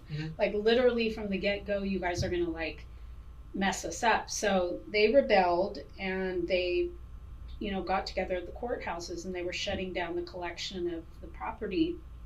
And the government realized they could not put down the rebellion because A, they didn't have a standing army, and B, they couldn't even collect taxes because the Articles of Confederation Congress didn't have that power.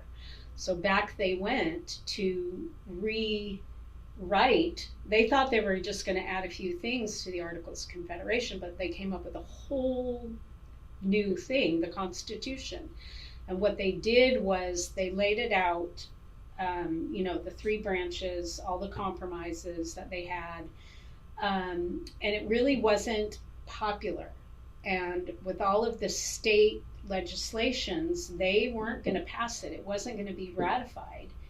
And immediately there were Federalists and Anti-Federalists already from the get-go arguing, we don't want a strong government because they can abuse our powers like England did, right? Which is totally viable, right? I wouldn't want, and that was like Thomas Jefferson. And then there were the others who were strong central government federalists. That was Alexander Hamilton. They're like, well, we do need a strong government. Look what happened at Shays' Rebellion. So they came out with the Constitution, and it almost didn't get ratified until they promised a few of the state legislations, we will add the rights of the people if you ratify the Constitution. And that's where the Bill of Rights came in, which is the first 10 amendments. Freedom of speech, freedom to bear arms, freedom to, the Housing and Quartering Act. So we didn't have those? Well, it immediately was kind of added on, but they were going to pass it without the Bill of Rights. It was literally going to be, the Congress, the court system, and the president. So the Constitution made the bodies of government? Yeah, they made the bodies of government. That's how they laid everything out. And again, this was a group of white men, right? Mm-hmm. No women, no, free African Americans. And that's how they came up with this. And the person who resided and mediated over everything was George Washington.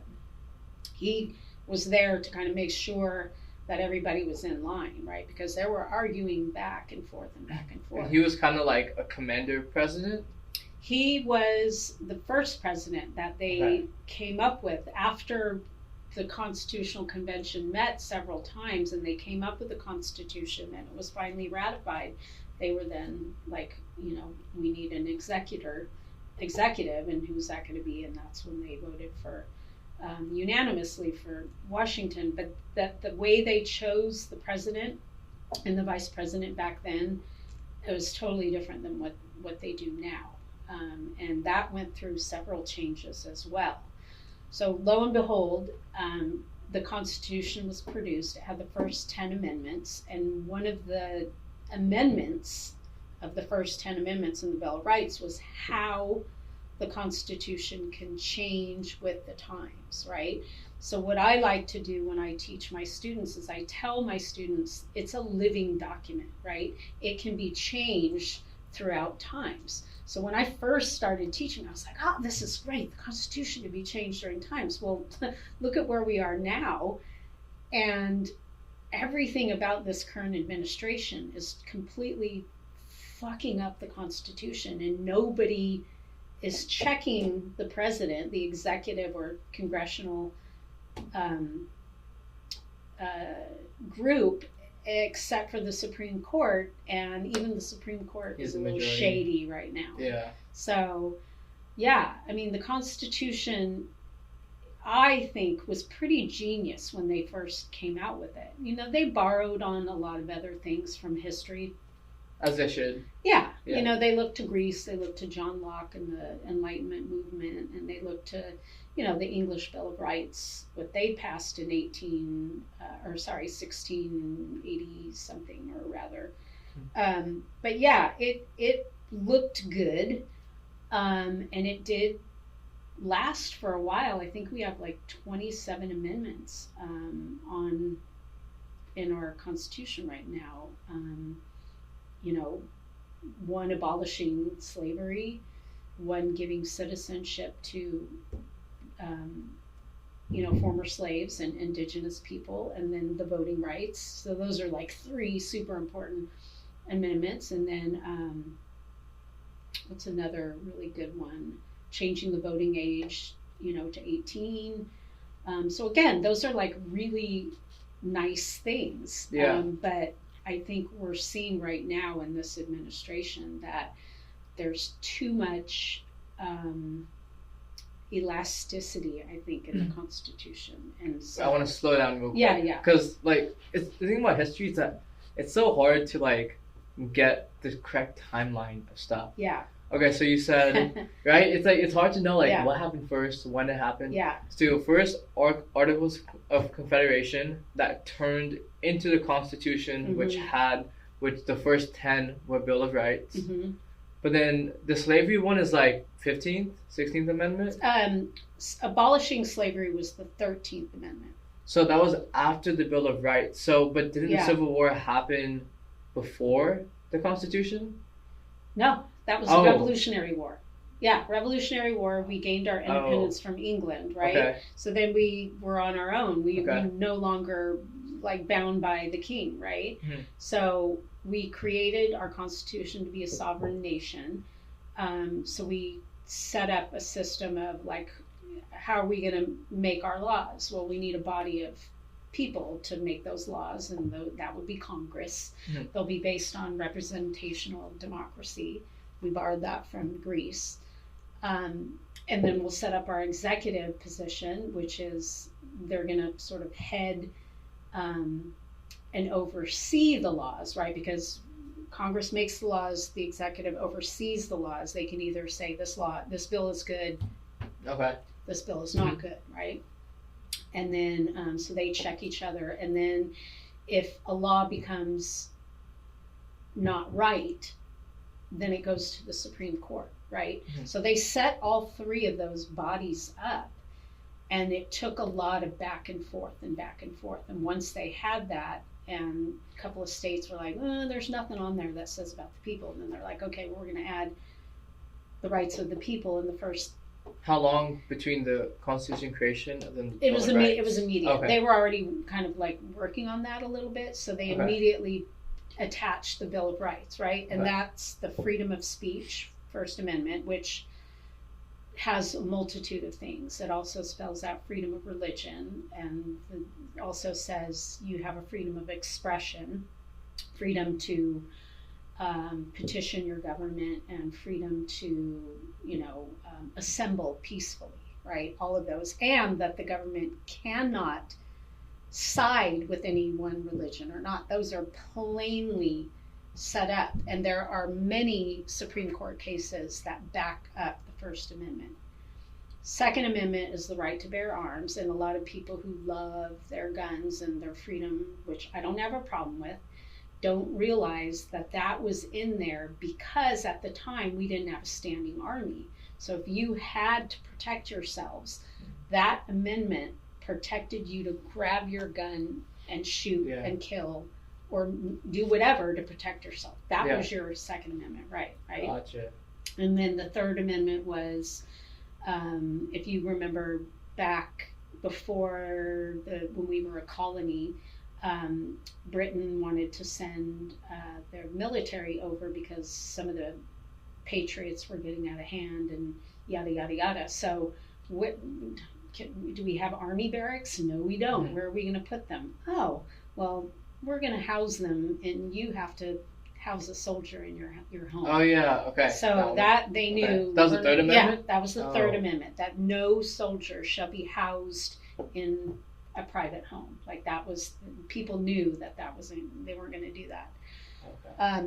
And then the Fourth Amendment has to do with due process, that every person, no matter citizen or not, has due process. That it includes slaves, right? No. Okay. Yeah, and I'll tell you the Supreme Court case that checked that off. That was Dred Scott decision. Oh, I'm Scott. Yeah. I remember Scott. So, and then the Fourth Amendment has the rights of the accused. Fourth, Fifth, and Sixth. And the Seventh and the Eighth are all for the rights of the accused, right? If you were accused of a crime, these are your rights, right? Because everybody's innocent till proven guilty. Mm-hmm. And then 9 and 10 have to do with the amendment process of the Constitution. So that came out immediately in 1787. And then, so how many years until the 13th, which is abolishing slavery, 1787, right? We got all of that done, ratified. I think by 1791, everything is good to go. We elect George Washington. He goes until about the end of the decade or whatever. So by 1780 or 1799, he decides he's retiring. And again, even as a history teacher, I'm not a big thing on dates. I don't, because I'm not good with them. I have my dates in my head. But anyhow, so he decides he's not going to run again. He wants to spend quiet time at home with his wife and be done with it, right? So John Adams and then Thomas Jefferson after that. So it wasn't until after the Civil War. So 1865 is end of the Civil War. Yeah, right? And so that's the 13th Amendment happened after the Civil 70 War. years around? Yeah, so a long time after. And then immediately comes the 14th Amendment, because all this time they're working on civil rights, right? All of these civil rights things immediately. And that's, citizenship. And then after citizenship became the right to vote. And after the right to vote, then the KKK was like, done. No, the KKK like came out in full force after that, because they did not want, the African Americans to have the right to vote. Yeah.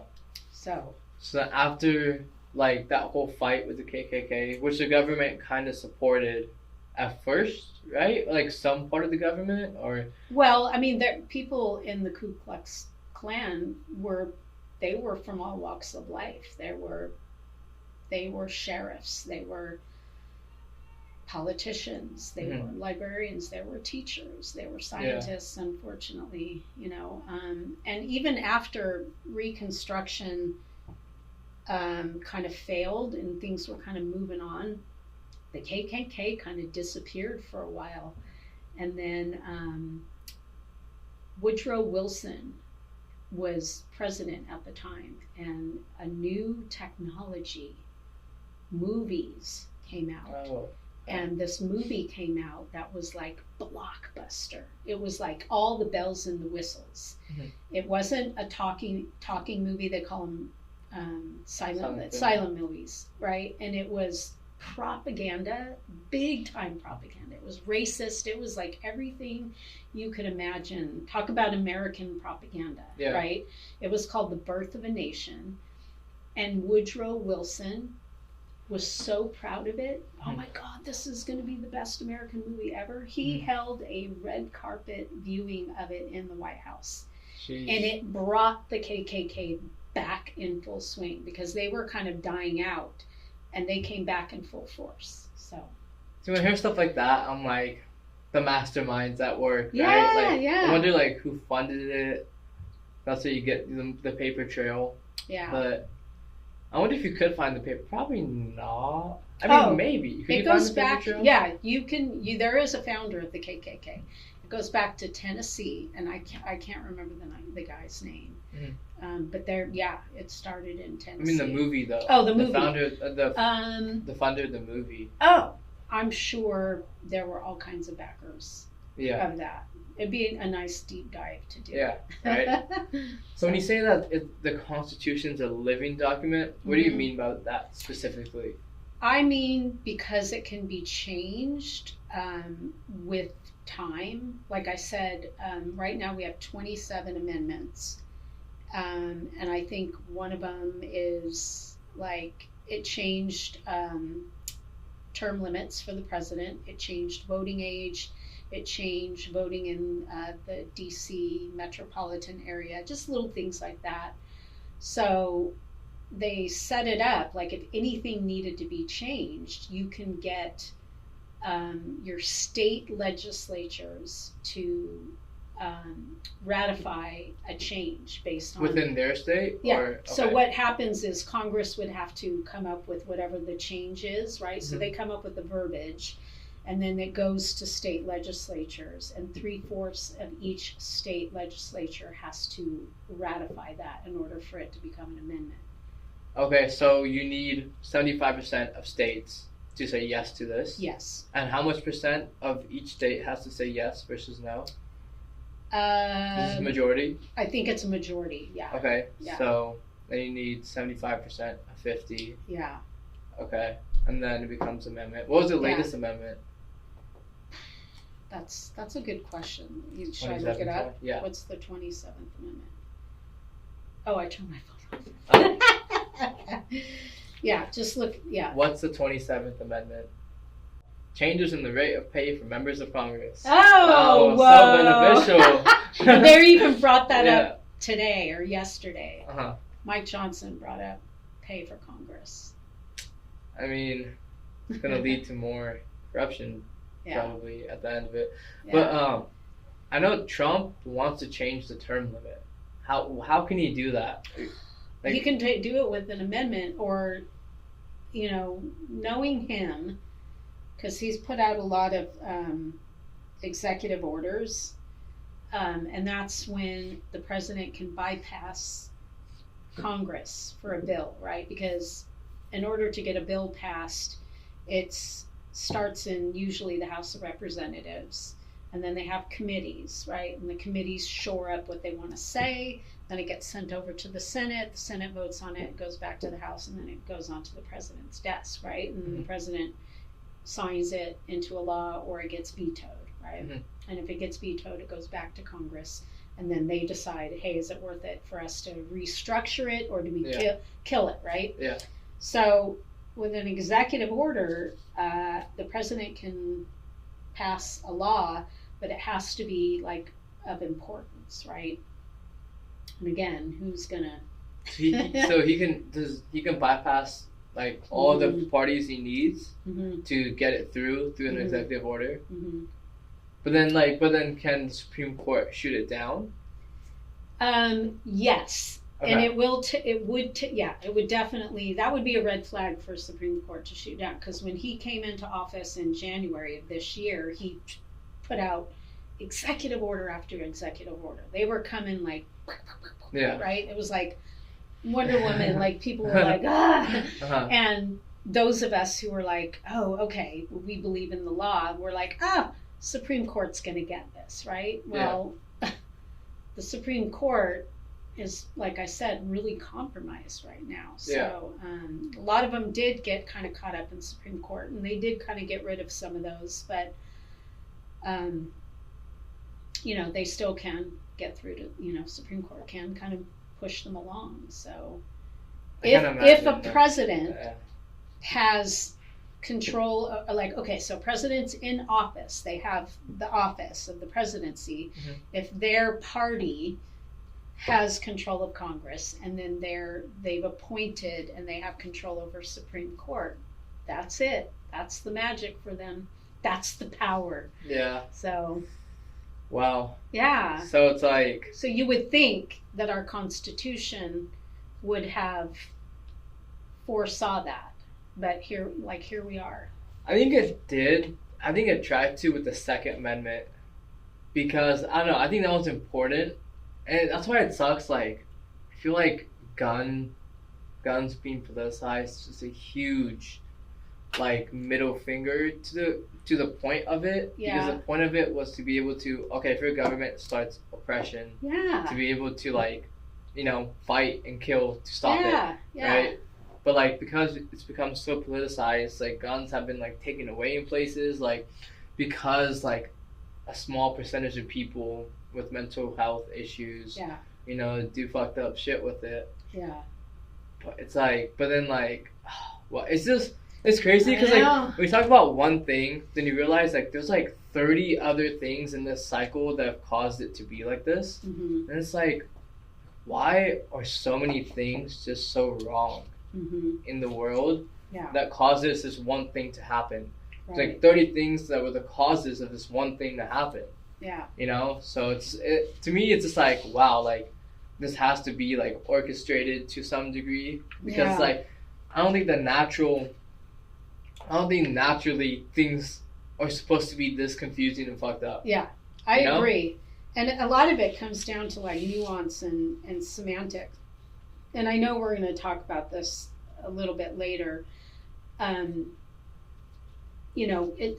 of us, I'm okay with people owning guns. I have no problem with that. I don't own a gun just because I've shot a gun, but it doesn't appeal to me to go have a gun. And I have people saying, well, if you ever got into a position where you need to defend yourself, well, I don't know. I think just having a gun for me personally, I just don't want it around. That's my choice, right? Yeah. I don't have a problem with anybody else having a gun.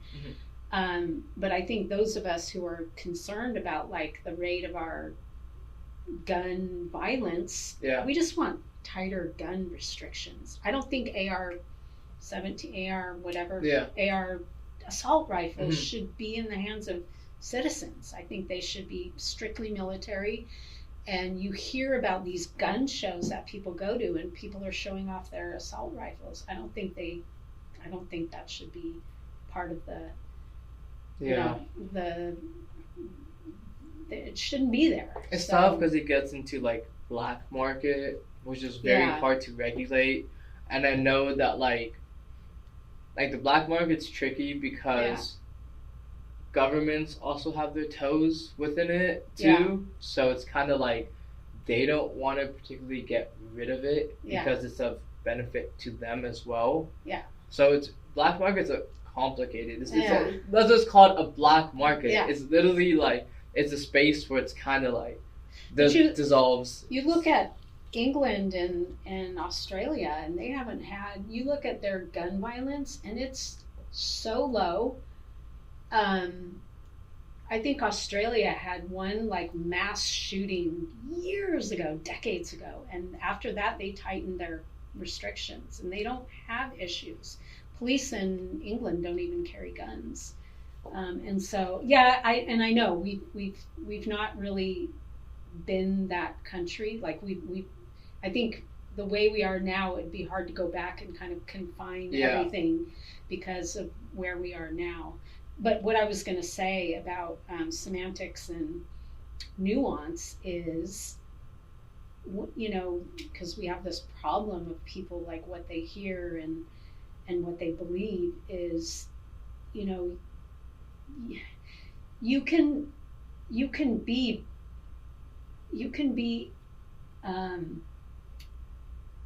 what's the term I'm trying, you can be pro-Palestine, but you can also be pro, you can be not pro-Israel, but pro-Jewish people, right? Yeah. Because a Yeah. lot of times when people say I'm pro-Palestine, you automatically get fingered for being anti-Semitic. Yeah. I'm like, what? Yeah. That Huge makes issue. no sense whatsoever. Two things could be right at the same time. You could put down and be abhorred by what's happening in Palestine, but also say I'm not being anti-Jewish. I think media kind of cultivates that image of, it's the kind of thing. It's like it's manipulation, it's propaganda, right? It's conflating different things into one thing because then it makes you harder to say I'm against this because it's like, wait, but I'm not against that part of this. Yeah. But I have to pick one side. I have to pick one thing to say because a lot of things are about emotional impact. So you gotta say, you gotta chant one thing. You can't chant this, but not also about this, but also this. Yeah. Because unfortunately, most people, it's come down to statements of emotional power versus getting into the weeds of something, And social media definitely creates that more short form version of this, which is opposite of what we need. We need people, because then it also takes away from people having to get into the gritty details to fully understand the situation, instead of picking up some slogans and picking up the emotional power that they hear and then also spouting that out. It's like we have so much information, but it feels like people are not informed at all. Oh my gosh. Like that's why it's like, for me, it's like, that's why I know that if I really want to get into this, I have to get informed. And right now, I just don't have the energy or time to do that, which is why I stay out of it. Yeah. But I think it's irresponsible to get into something without truly knowing all the details. Yeah. Right? That's so, good. Yeah, so I'm just staying out of this for now until I can really, dive deep into it. So let's talk about Israel-Palestine. Okay. Yeah. So, what do you want to start with about it? Oh my gosh. Oh boy. Because I don't know the most, so I don't want to, I'll let you lead so I mean, this conflict has been going on for a long time, and a lot of people think this October 7th was kind of the key factor with the Hamas attack back in October, but it's not. This goes way back. This goes back to the creation of the State of Israel. If you look at who was already there and you kind of time lapse the physical layout of the state and how much the Palestinian people have been pushed off,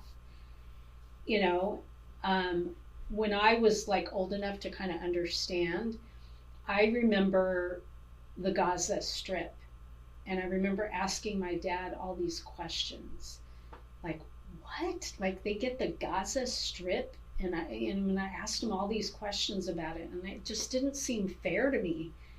And the conflict, they had 7 days war, the 9 day, all of these physical little wars. Again, I'm not a big, I don't know the exact history of dates and everything, but I do know, in 1948 is when, after World War II. Okay. Actually, really, after World War I, the Ottoman Empire disappeared, and the Ottoman Empire was the big Mideastern, empire. They had a lot of the Middle East, right? So when they lost, that got sectioned off to some of the allies to kind of look over, right? And so Britain got the Palestine area. And for the most part, people kind of lived there peacefully. And then after World War II, because of the Holocaust and everything, and what happened with Poland, a lot of Jews living in Poland, the decree for anybody who was of Jewish descent, no matter where you were born, you could come and settle in the new state of Israel. So so they'll move back. Yeah, so Okay. anybody who could prove their Jewish descent could move to Israel, right? And so they tried to like section it off. And again, people who were living there were like, okay, so we've got these new settlers coming in. And for a while there, it was like, okay, where are we going to settle? And then the government started to establish kind of this pro-Israel, pro-Jewish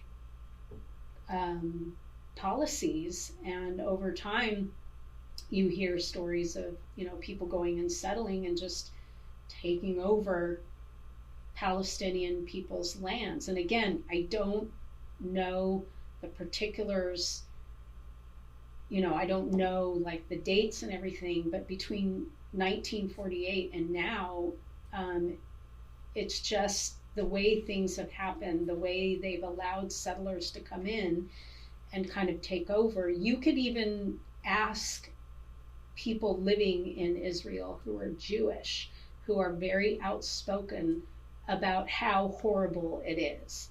And again, I'm not saying one side is right or wrong or the other. They're both contributing and fighting, but I can't imagine having my ancestors be there for thousands of years or hundreds of years, whatever, no matter whether you're Jewish or not, So Palestinians were the main population of Israel? So Palestinians are Arab.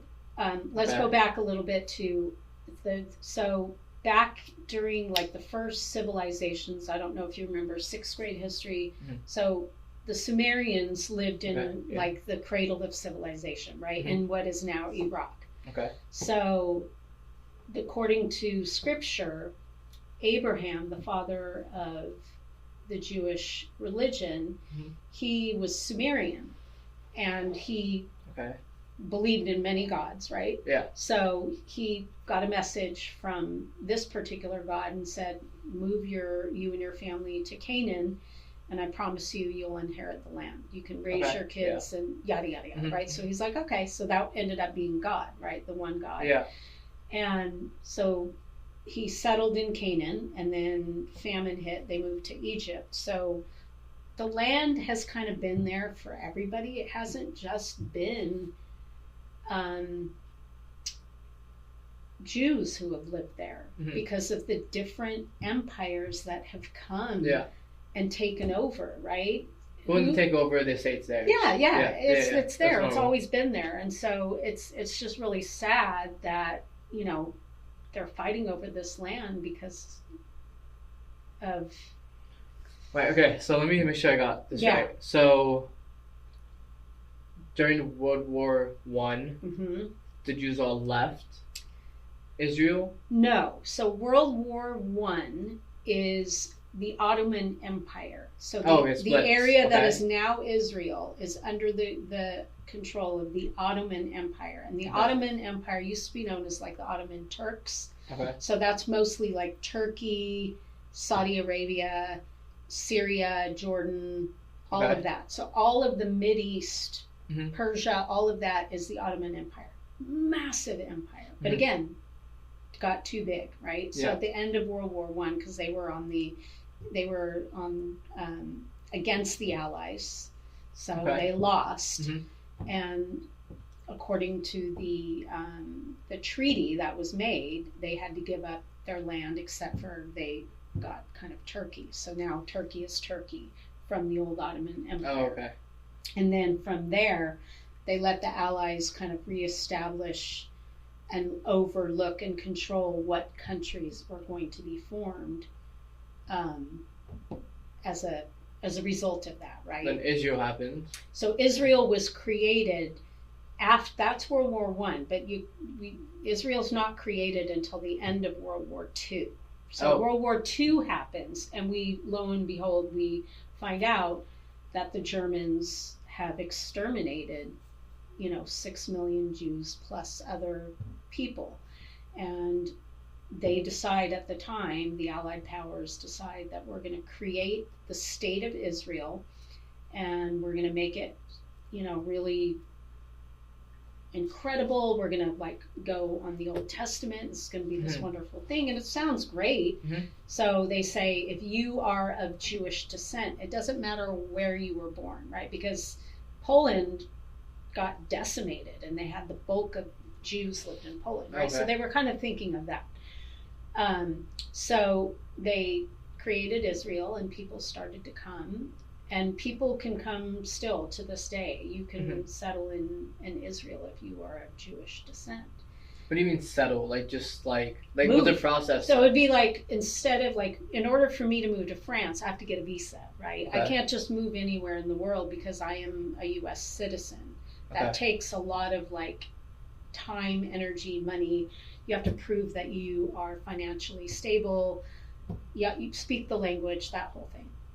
So let's say you're living in Florida in the United States and you want to move to Israel and you're Jewish, you can move to Israel. And you don't need a visa.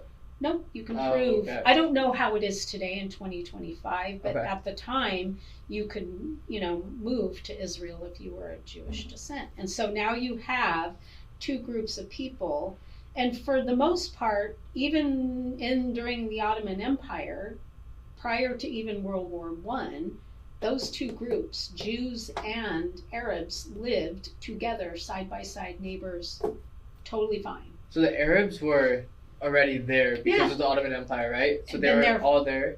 Been there for a really long time. And then it said, like, Jewish people come to Israel, but then the Arabs were already there. Yeah. Okay, so that's how it started. And then over time, the Jewish population started to grow, right? Okay. And then the Palestinians were like, okay, so the more the laws were being constricted for them. So for instance, if you are in Israel today and you are a Palestinian, you cannot just leave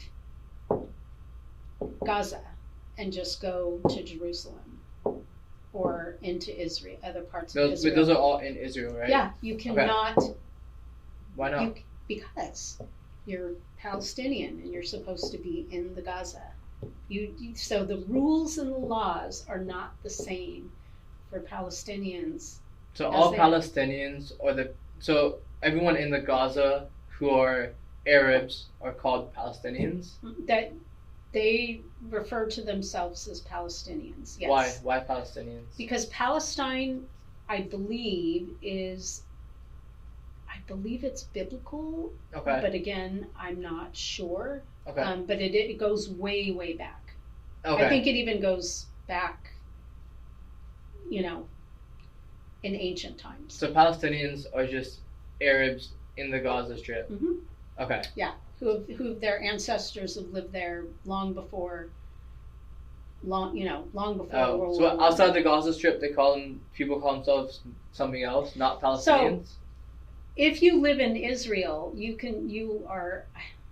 Again, Israelite? I'm not a big history. I'm not super knowledgeable. I only know just because of the politics of it, right? And because of World War I and World War II, the part that I teach. Gotcha. So I don't want to do anything injustice, but do yourself a favor though and go on and do a time lapse of the Ottoman Empire and Palestine, Israel, and just take a look at how it has changed. And again, this has to do with the government. It's the government of Israel. Right now it's Netanyahu who is making these decisions. And that's what we have to focus on, is the government itself. The people are sort of not necessarily removed from this, because some of them are sort of being propagandized like Hamas. With their government. Yeah. Hamas wants more defense, I guess, yeah, against the government. I think what happened was when the Palestinians elected Hamas leadership. Mm-hmm. So imagine yourselves living in a country where you're oppressed. You're the oppressed people in a country that your ancestors have been for hundreds of years, right? And you're under leadership that you don't believe in. And in order to, survive or have anything get done, and you've tried this and you've elected that guy and you've done this. So what did they do? They start electing people who promise they're going to get them out of this. They're going to get them what they deserve. And lo and behold, some of those people are Hamas people. And so they start turning to violence to get things done, right? And so you're like, oh shit, you know, we've elected these people who are now committing violence. And then what is Israel going to do? They're going to put down that violence. Yeah. So right? How big is the Gaza Strip? Oh gosh, it's really I want to say, oh my God, I want to say it takes, I want to say only 20 miles. Oh, so pretty 30 miles. So pretty much like Palestinians voted for their city leadership to be Hamas, essentially? I think they ended up being Hamas. And again, I don't quote me on that. I'm not sure if these politicians ran on, hey, I'm Hamas. And, you know, again, I think the people voted for change. But it's just like within a city change, right? Because the Gaza Strip is Gaza is almost like its own little country. That's what they were relegated to. Oh, okay. And Jerusalem being a holy city for three religions. It's religious for Christians, in Catholics, it's religious for Muslims because of the rock. And then for Jews. And so they the Palestinians are allowed to go into like half of Jerusalem. I think Jerusalem is kind of like split. Is it right next to the Gaza Strip? Is it far? It's not far. Israel is pretty small, but I mean there are rules, and it's from what I hear and what I've seen, it would be like signs on the road, right? Like 200 miles to Florida, 500 miles to San Francisco. There are rules that say checkpoint, you have to have these certain documents in order to pass this checkpoint. And from what I heard, it's not as easy for Palestinians to get around than it is for somebody who is Israeli. Dude, this is like all so weird. And again, I am not a scholar on this. I only have known just because I just feel like what's happening now and what I see on social media, like I'm seeing come through because I'm on TikTok. I like TikTok, and I see it. People are there with their cameras. Palestinians are there recording the catastrophe, and the journalists who have their journalist bulletproof vests on are sobbing. I recall seeing a video yesterday, and this Palestinian journalist was sobbing because he saw an old woman collapse because she hadn't had anything to eat in 2 weeks. So Netanyahu is causing a famine, right? Prime Minister, yeah. Yeah. How is he causing it? By just cutting off their food supply? Yeah, they're not allowing emergency food services to come in. And the only reason why people know this is you've got people there, you've got boots on the ground, you've got citizens, you've got emergency relief people who are supposed to be neutral are saying that this is what's happening. There's that famous chef that runs that kitchen, and he's been over there with his people all the time, and he says it's really hard to get food to the people. There's an emergency, he's in Palestine, he can't get food to the citizens. Are they just So ships are coming in to port, and they're being denied entry into because Israel has control over the waterways there, even into Gaza, right? Okay. And then you have emergency services that are coming to the borders of Egypt and Jordan and Syria, and it's not easy to get through on the Israeli side, right? Because you have the politics of Netanyahu.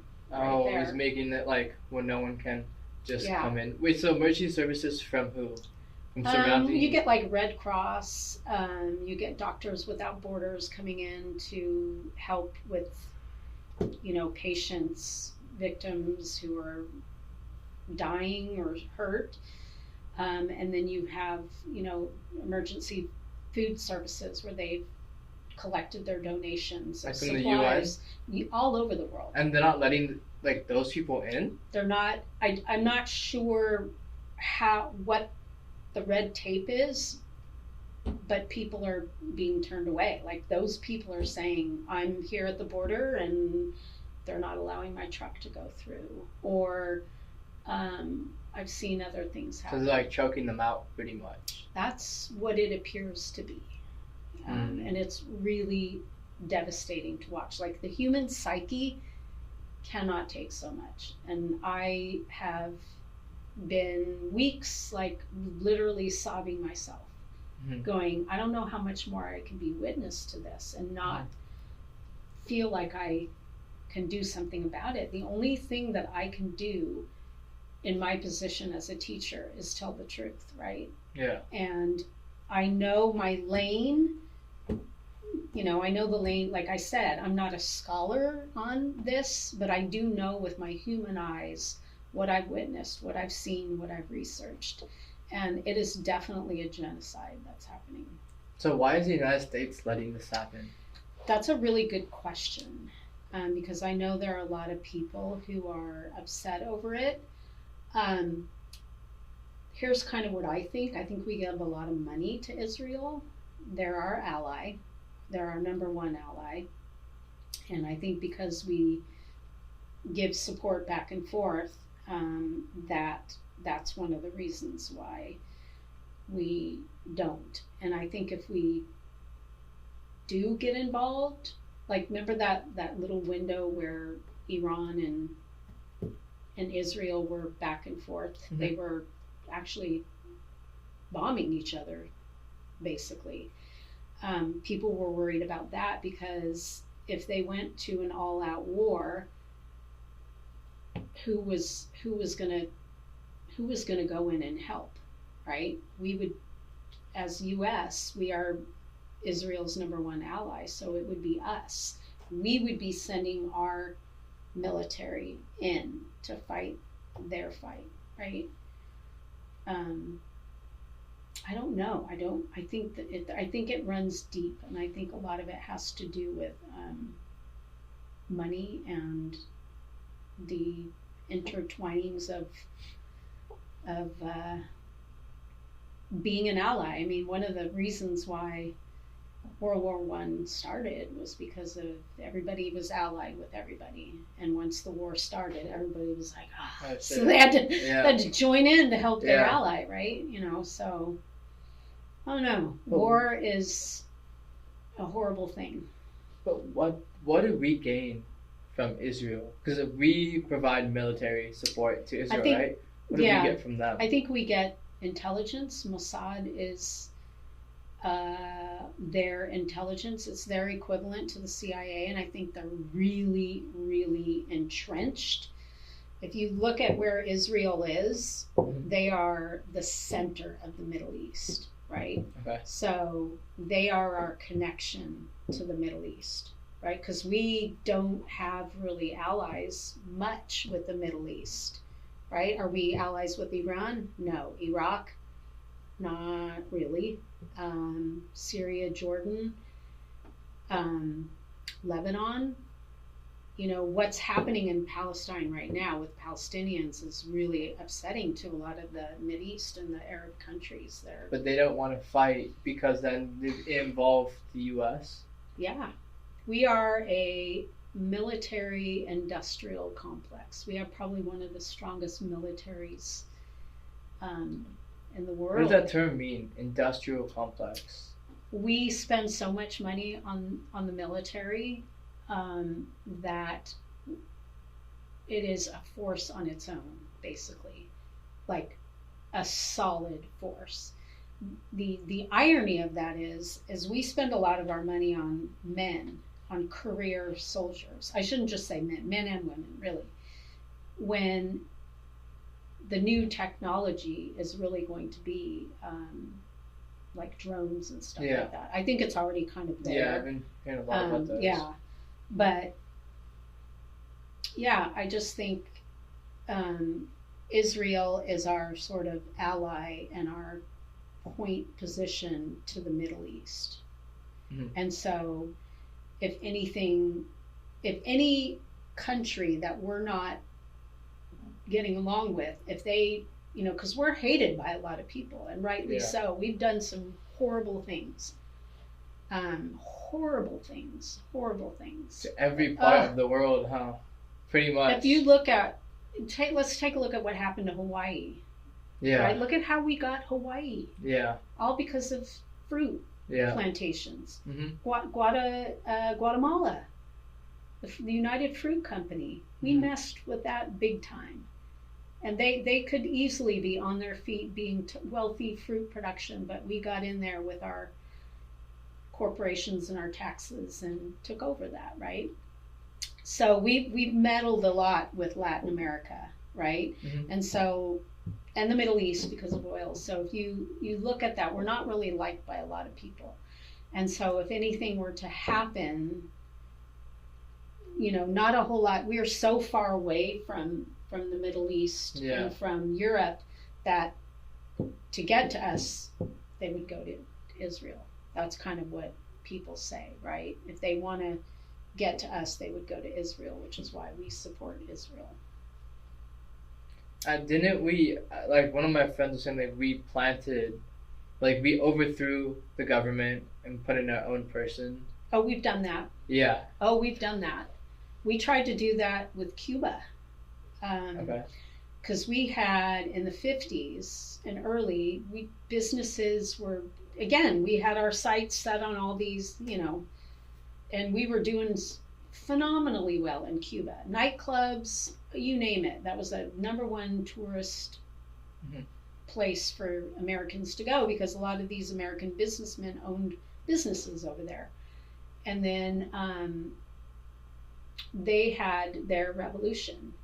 And we didn't like the guy who was going to come to power, so we supported we didn't support the rebels who were wanting to get rid of the Cuban government. Mhm. We did not support the rebels, so we helped armed, you know, the government. opposition, the government that we wanted. We armed and helped the person who would protect American interests. And that's really how it goes. If we want to protect American interests in whatever business that's in those countries, we help those people and we fight against the rebels who want to just Have take freedom. their country back. Have That's freedom. what happened in Vietnam. That's actually what happened in Vietnam. Oh. Like, why would we have any interest in whether Vietnam became communist or not? What is it to us? The reason why we got involved is because the French, that was their colony. Okay. And they were losing it, right? Because the Viet Cong, the Vietnamese nationalists, they wanted their country back. They're the rebels, right? Yeah, the rebels, they wanted their country back. So they started to finally start organizing and doing a really good job of like making it happen. When France owned it. And the French were like, yo, US, you're our ally, come on over and help us. So we kind of sent our advisors over there to help France, you know, and then we sent more advisors, military advisors, and then we were like, well, let's help them form an anti-government or like a pro-Americanized government, democracy, right? Because we always say that we want to democratize this country because bad communism. And so we sent more military advisors, and then we established a leader there that would be pro-democracy, and he was Vietnamese, right? Mhm. He was just against the Viet Cong, and then we helped train their soldiers. So then the war started, and then we didn't realize the gumption that the Viet Cong had to get their country back, right? Yeah. So then it escalated and escalated. It wasn't really a declared congressional war. We never declared war on Vietnam. It just escalated and escalated, and then we were like, oh shit. The Viet Cong are pretty crafty here. So then we started sending boots on the ground. We started sending our men in. Who did we send in? This is the draft. Who got drafted? Young men. I knew somebody who went in at 19 years old. 19 years old. He knew nothing. And he came back wrecked. Right? So, it just escalated and escalated. So I would say that war lasted over 15 years. Dang. Yeah. Can you believe it? If you started like in the 50s, the late 50s, when the French were like, oh shit, So the French had control of it, but it was still independent leadership. It was Vietnamese leadership. They called it French Indochine.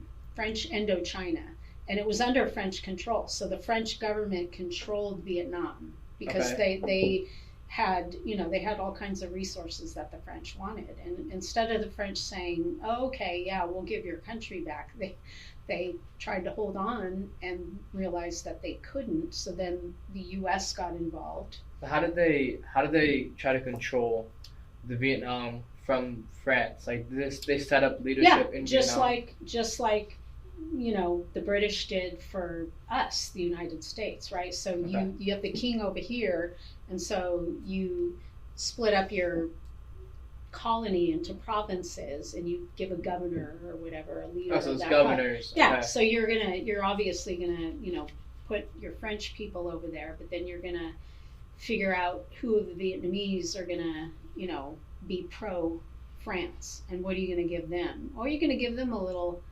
title, maybe give them some money, and they're going to be like, oh shit, this is great. I'm living large under my French colonizers, right? So you get those people. It's all manipulation. And same with India. Yeah. Oh my God, India has a huge could have been crazy. History. Oh my God. Yeah. Is that where are you guys from? Where about in India? Punjab, which is a very, very strategic location. That it was one of the last strongholds against British influence because of the water around it. It made it hard to access, and then we were like a very unified state. We were like one of the last states to be taken over. Wow. And the reason we got taken over was because they corrupted the rich people in Punjab, and then they kidnapped the king's son. Oh. Yeah, and then after that it was like done. Don't know a lot of like that kind of Indian history. That is look into Punjab because that's where we're from. It's surrounded by water. It's the land of 5 rivers, I believe it's called.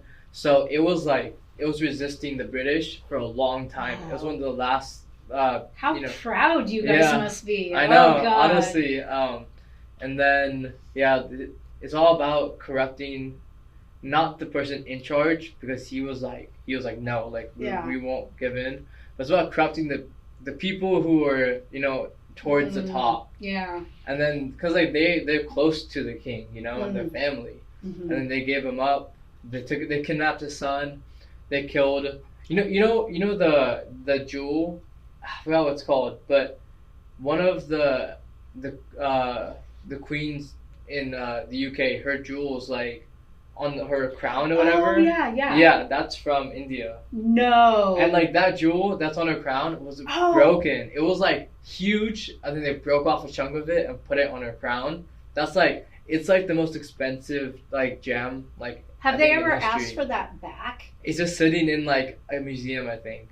What? Something like that. Yeah. Oh my God. But it was worth so much, and like they took a bunch of things. They took his son, and then they brought him back to their home. And they made him like a small town, like governor, or like as a big FU. It's like we're taking this like Indian prince, and like we're gonna make him in charge of like some place in the UK or something. Like it's crazy. Wow. Yeah. Oh my God.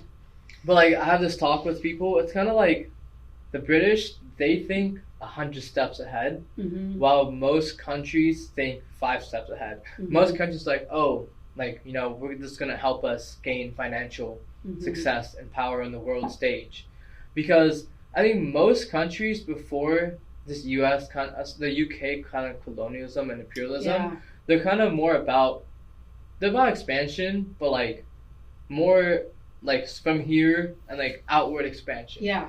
But the British was kind of like, let's just go to different places, infiltrate them by promising them, oh, we'll help you with trade, we'll help you with this and that, and then maybe taking some losses for a decade or two, but then really building up a structure within countries. So when they're ready to take it over, they're already a crucial part of that economy and that country, and then they make it implode. So instead of like going and like trying to explode on things, they go inside and then just implode it slowly and gain more control. That's why they think 100 steps ahead. Well, most countries thought 5 steps ahead. Yeah. So there's I'm sure there's not like a name for that type of tactic or strategy, but I'm sure. I mean, it's worked for them, big time. Yeah. Oh man. Yeah, very.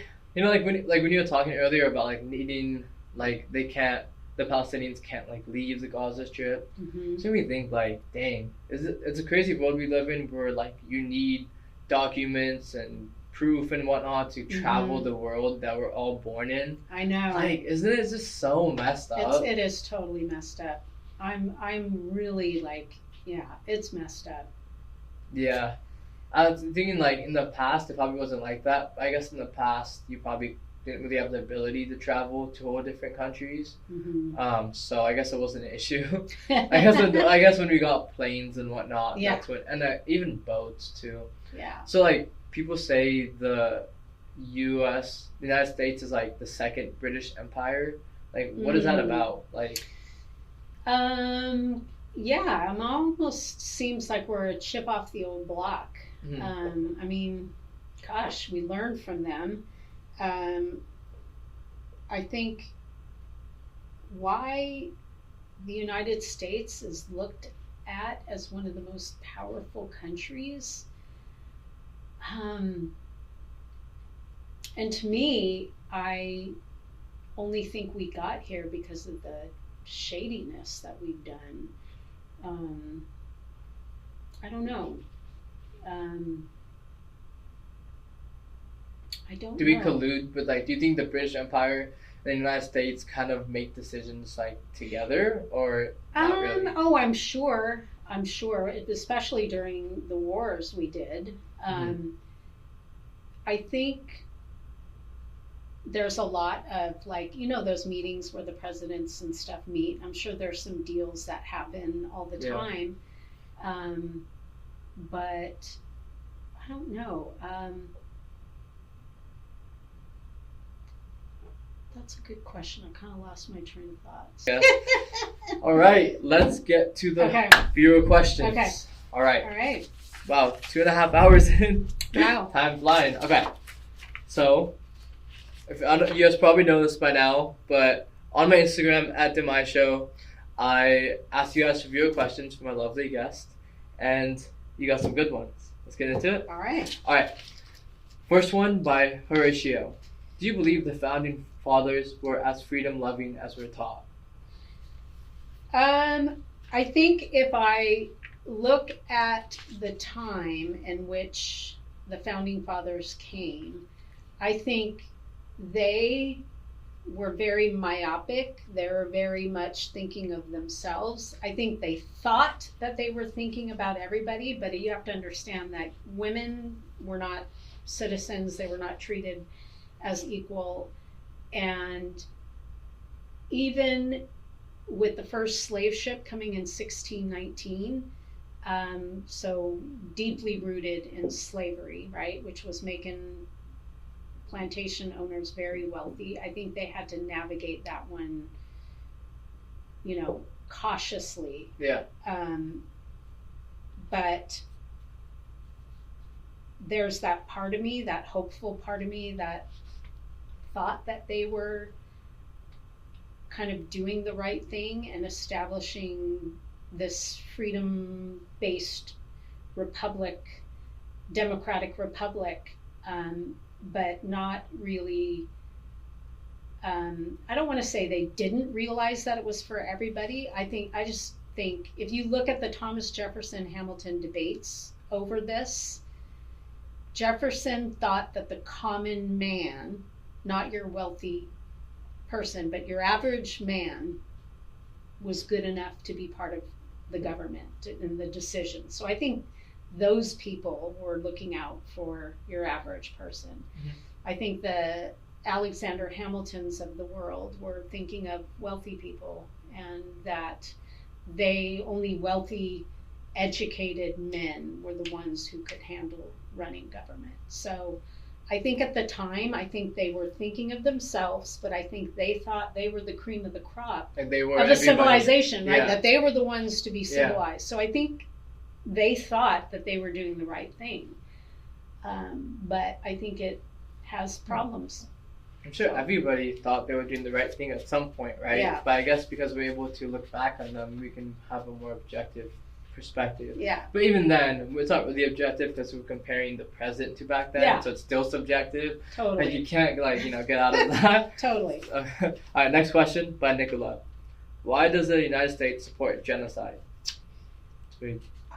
I think that's kind of a question where I don't think anybody in their right mind would say I support genocide. However, what we're seeing now is an obvious lack of speaking out against genocide, because I think we touched upon this already. Yeah. If you come out and say and speak out against what's happening, you are labeled anti-Semitic immediately. But I think that's starting to change, because enough people are have had it. Mm-hmm.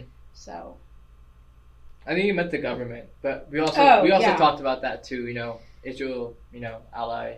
Oh whatnot. yeah. So, okay, next one from Dilraj. What are some ways to recognize biased and unbiased news? So what I do is I don't really watch the news anymore, really. Mm-hmm. I read articles from certain websites, and what I've done is I make sure if I come across something, particularly if somebody posts something, I make sure that I go back and I look at who owns the site, right? I follow the money. I think if you follow the money, you're going to get your answer for bias and unbiased. So I try to stay with Reuters or NPR, or even people think NPR is biased, but if you follow the money and you know who owns the website and do a little research on who's making the statements, then you'll know. Yeah. Little extra effort. Yeah. Before you. Yeah. Okay. Next question by Micah. Do you believe that following your passions and choosing a major can be lucrative? Wow, lucrative meaning it's money. Or... I think spiritually, if you remember how we talked about going through your stuff and really, like you said, right now you're just trying to make yourself a better person. That's on the right track. And I think if you add that and you are not afraid to be your authentic self, stand in who you are, be responsible for what you say and what you do. And if you follow your passion, I think you'll be rewarded lucratively in a 100%. Spiritual manner. Don't you think? Agreed. Stand for something, go fall for nothing. Right? There you go. Okay, next one by Armin. What are some modern whitewashing strategies that are active right now in the world? I think Kamala Harris. A lot of people don't like her.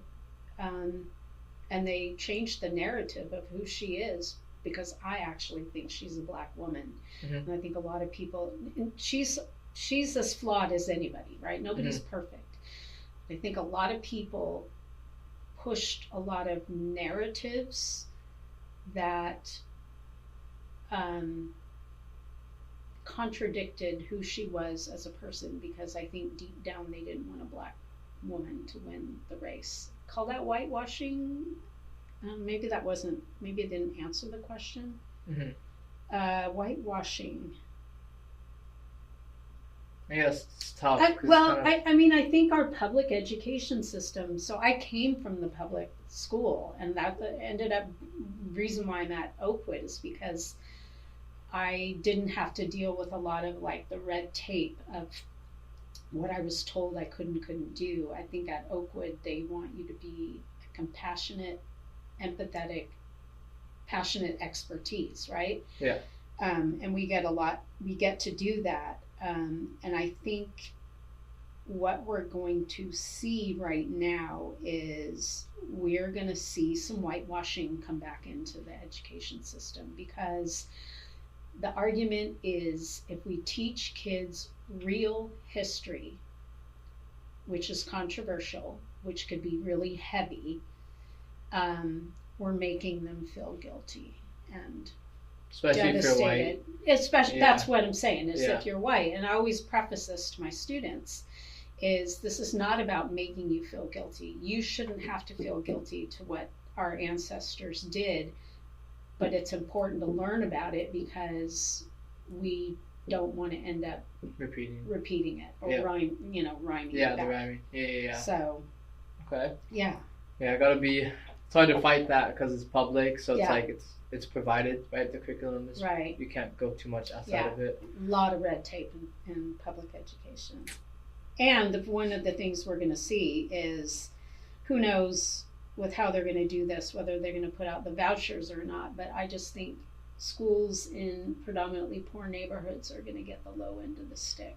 Yeah, as they always do, fortunately. Yeah. All right, next question, by Luis. U.S. history that affects minorities. This is really a lot, almost all of it, I guess. Yeah. I think U.S. history, is Black history, Latin American history, LGBTQ plus. Native I think American. Native American history. It is all U.S. history. We are literally a modge podge of all different Mhm. cultures and people, and that's U.S. history. Which is cool. I know. If you think It's about cool. it, that's what makes us really cool. Yeah. Next one by Sean. What is your favorite part of teaching American history? Oh, I love teaching the Constitution, actually. That is my favorite part. I know it could be daunting, but my favorite part is when I get students that have these aha moments of being able to understand what the Constitution means. That's important to me. Okay. Yeah. Yeah, I enjoyed learning about it when you were saying it. Like I said, it's like when it comes to school, you feel like you learn just to be able to pass the test. Yeah. And it takes away from the true understanding you get about the gratitude of things you're learning. Yeah. So, Yeah. All right, next question by Nicholas. Any book recommendations about POC U.S. history, post-World War? POC U.S. history? People of color? Oh, people of color. Okay. Oh, yeah. One of the books that I read was Stamped from the Beginning by Dr. Ibram X. Kendi. It's like this thick, and I had to read chapters and set it down, and I would take notes, and I would think about it, and I would just kept this journal. And it took me a while to get through, and then I realized that there was a young author, Jason Reynolds, who writes for 13-year-olds roughly, and he took that book and he rewrote it with Dr. Kendi for 13-year-olds. Yeah. And I was like, yes! That's cool. So that book is called Stamped. Okay.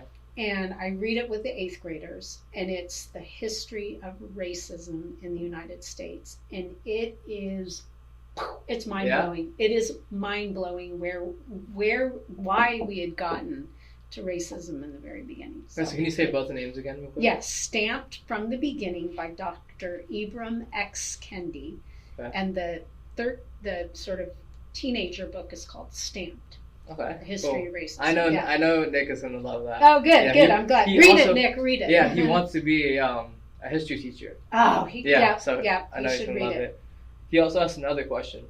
I'm really interested in how she can get as much of an unbiased opinion on whitewashed U.S. history. Yeah. So, like I said, I'm a white woman, and I try to do my best to listen to the Black community. I spend a lot of time like in the Black women's social media so I can learn from them, because I feel like I said, with my upbringing, I got a lot of whitewash stuff myself, and I had to kind of search it out myself, right? So, but it's not more like their emotional feelings on it versus like, because like when you're teaching history, you have to try to be factual. So how do you discern the So, you mean how do I teach real history without whitewashing I think it? that's what that's what he means. So the books that I have, I tried to adopt like the books that are the kind of the more modern progressive, although I'm limited to what I can based on what my department will allow me, but they do let me go pick the books. So I supplement so much of what the book is with what I find and on my own, and the resources that I get are good resources, right? They're either coming from the actual community themselves, but I also adopted a book that really switched and added a lot of non-whitewashing stuff in it to be more inclusive, right? Because if you look at the old books, a lot of the biographies and stuff that they add were a lot from like leaving out a lot of people of color and indigenous. So I try to keep all of that equitable when I'm teaching. And I also preface this by saying, hey, this is what the book says. If you disagree with anything, please raise your hand, say something. It's a good discussion for us. That's good. Yeah, I like that, because it's always made to be like what we're reading is facts, so that's good that you do that. Okay. Next question by Horatio. How do you handle pushback from people who prefer the traditional version of history? Good question. It rarely happens because, like I said, I really do try to make it seem as unbiased as possible, although I'm a compassionate person. So if I'm teaching about Hitler, I'm not going to say, I had somebody who tried to tell me Hitler was kind of a good guy if you think about it, and I was like, okay, let's back up a little bit here.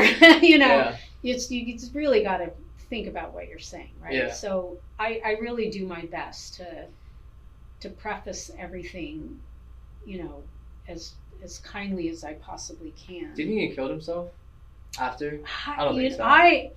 That's a good. I actually just reread that his wife, right? He married like 24 hours before. She took cyanide. He supposedly shot himself in the temple. And they said when the Russians came on the scene, or the Soviets came on the scene, they were the ones to collect the evidence. Something about a bridge in his teeth, like some things didn't add up. Yeah, because the bodies got burned. They burned the bodies. Yeah. And so, again, there's all these... I don't think he killed himself. Yeah. No.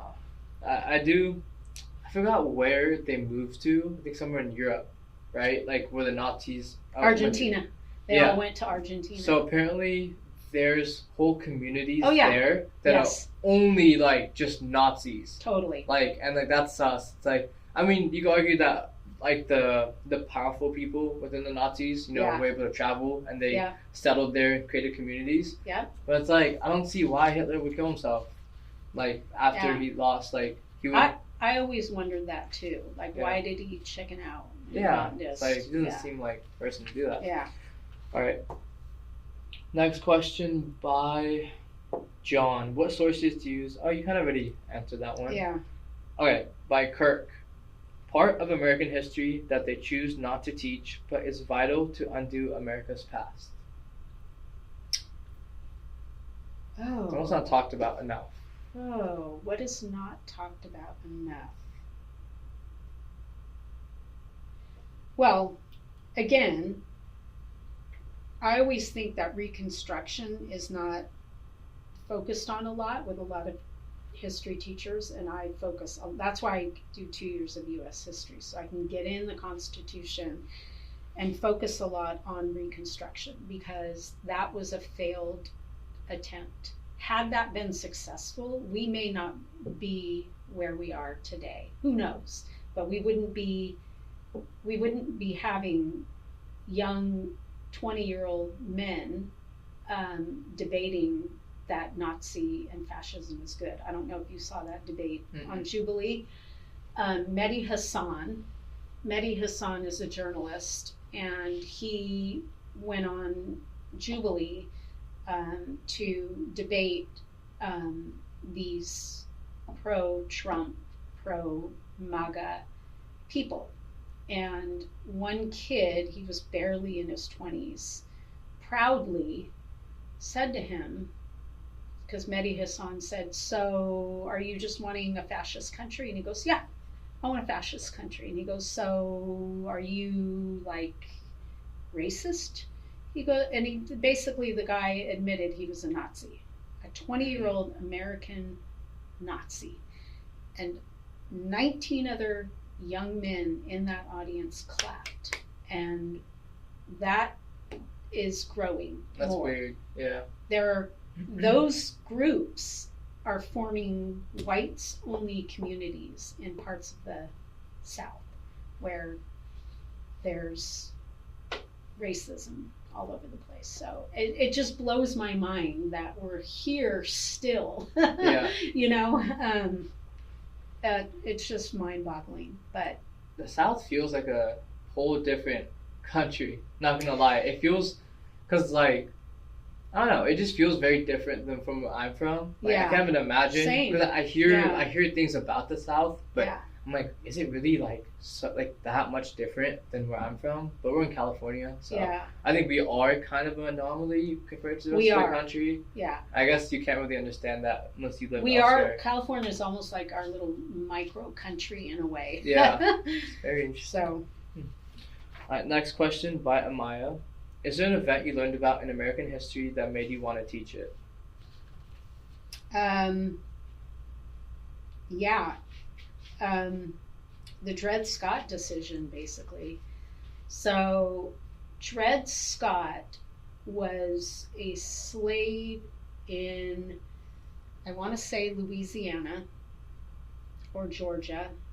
I forget. Again, I'm not, I just, even as a history teacher, when I teach these things, I have to go back. It's and too much. Yeah, it's things. a lot. Yeah. So I think it was Louisiana. But anyhow, he was a slave to a doctor.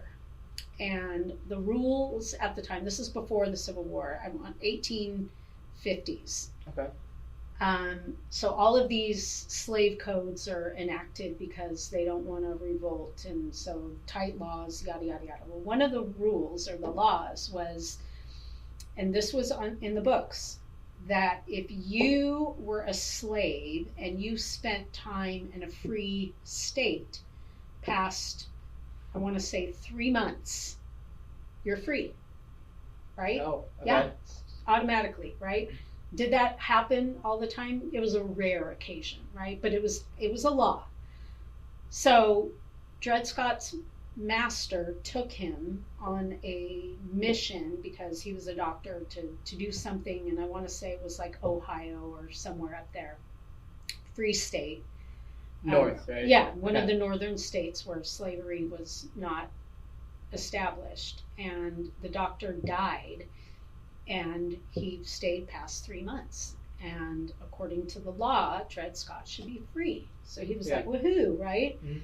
So he's getting all his papers in order, ready to like be free. And the widow of the doctor was like, oh no, you belong to me, right? And he was like, no, my master on paper is the guy who died and I spent. So back and forth, back and forth. So he takes it to the court system. The slaves were allowed to take it too? Well, here's the caveat, right? He takes it because according to the Fourth Amendment, everybody's due process, right? Yeah. So this was kind of the first, not really the first time, but rare occasion that a slave or a former slave is in the court system, right? But it happens. So he's in the court system and he's saying, hey, according to this law, I'm a free man. And the lower courts were like, oh shit. So it gets kicked all the way up to the Supreme Court, right? Because they can't make a decision. At one point he's free, at one point he's not. So he gets kicked up to the Supreme Court. And the Supreme Court decides, in the case of Dred Scott, that he's not free because he's not even a citizen. Not only is he not a citizen, he's property. And that word property is used, and property cannot use the court system. And so he had to go back in as a slave, and it was like, right? Yeah. Mm-hmm. So yeah, that really was, I was like, what? So did that like change people's perception about the issue? Let me tell you, right now they're discussing immigration right now with ICE, and Trump is looking at the 14th Amendment, birthright citizenship. Yeah. Right? Like, how crazy is that? Yeah. There are people who maybe they weren't born here, but they got their citizenship. Trump's even looking at that. I should say Trump administration under Stephen Miller. That guy's dangerous. Stephen Miller, Project 2025, he's going after everyone, educate. Anybody who is, and that's a huge red flag, because what it comes down to, me being a history teacher and having, I'm worried that it's going to come down to people of color. And I'm going to say it out loud right now because I'm very worried.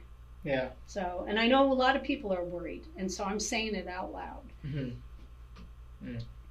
And he can just like make that happen without... He's making a lot of things happen right now. From what I'm seeing, I'm literally seeing ICE coming in, and they're not going through and systematically going, okay, this guy, he's been in the system, he's a criminal, he's done this and that, and this guy, he got a DUI or whatever. Like, they're not even doing that. They're rounding people up and they're dealing with it later,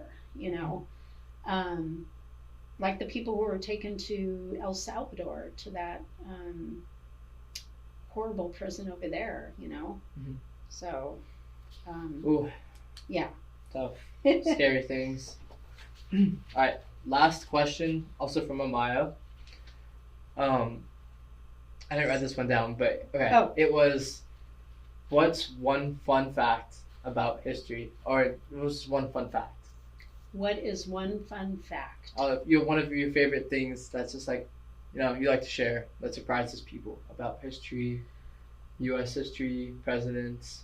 I like the little conspiracy things that are kind of interesting, although this one's probably can be taken down a little bit. If you look at, I don't know if you've ever seen this, I'm like, the whole Kennedy assassination thing, yes, is my, what do you say, that's my Roman Empire.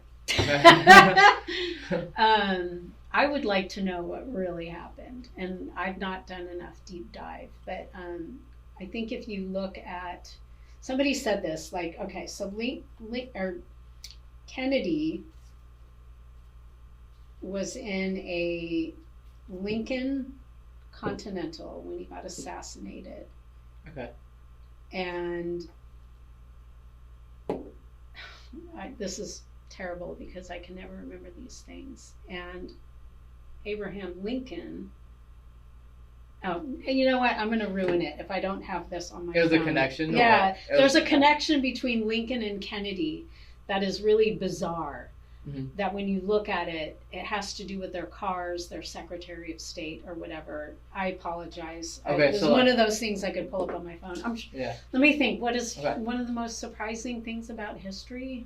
I have to think about that. I don't know. I'll share one that she told me. Okay. She said that most people, it was speculated that George Washington had wooden teeth. Oh, yeah. Okay. Yeah. Yes, so I know something this like one. that. Yeah. Oh, yeah. A lot of people learn this.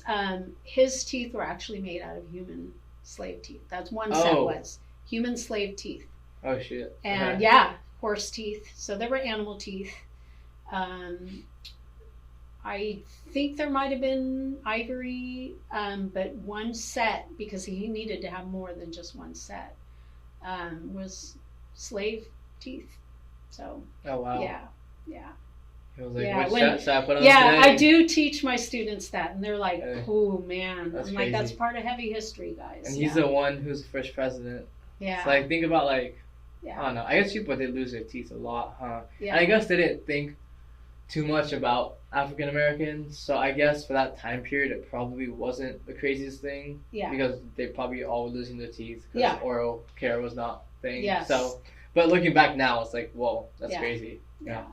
A lot of like our founding fathers are controversial characters. You know, that's just something that we have to think about. You know, even Thomas Jefferson, who owned slaves, struggled with whether to befriend them or not, and he had relationship with one of his beloved slaves, and they had kids together. And I have to tell my students, she was not free, right? She was not free. He had kids with someone that he owned, right? Yeah. And that's problematic, but it is part of history, right?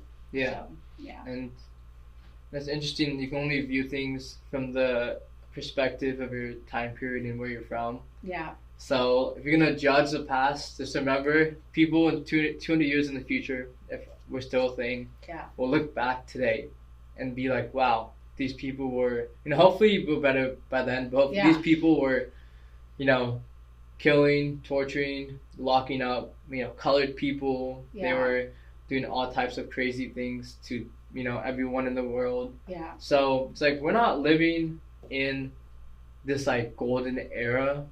We just have better convenience for most people. We have this type of middle class where you can kind of cruise on by. You can get some, you get a few luxuries. You can have things that make you happy. Mm-hmm. So that's the main benefit we have. But everything outside of that is still fucked up. Yeah. We're really in this bubble of, Yeah. we can smoke, drink, Mm-hmm. weigh the hardships in life. Mm-hmm. We can have friends. We can have a car. Some people. We can have some things that they're giving to us, but Mhm. everything else is still pretty Yeah. messed up. Yeah. So Yeah. that's why it's up to each person to help change it. Yeah. And Yeah. I'm gonna remember what you said at the beginning. Great intro and great way to end this is like you're taking care of yourself. I love that. Yeah. In order for this country to do better, you have to like take care of your stuff first. Yeah. Can't take care of others if you can't take care of Yeah. yourself. Yeah. Yep. And Ooh, with that, we got it. That was awesome. Thank you. Thank you for tuning in.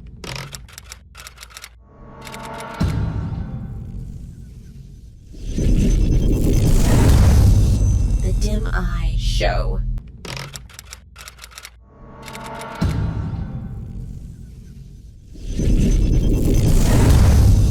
The Dim Eye Show.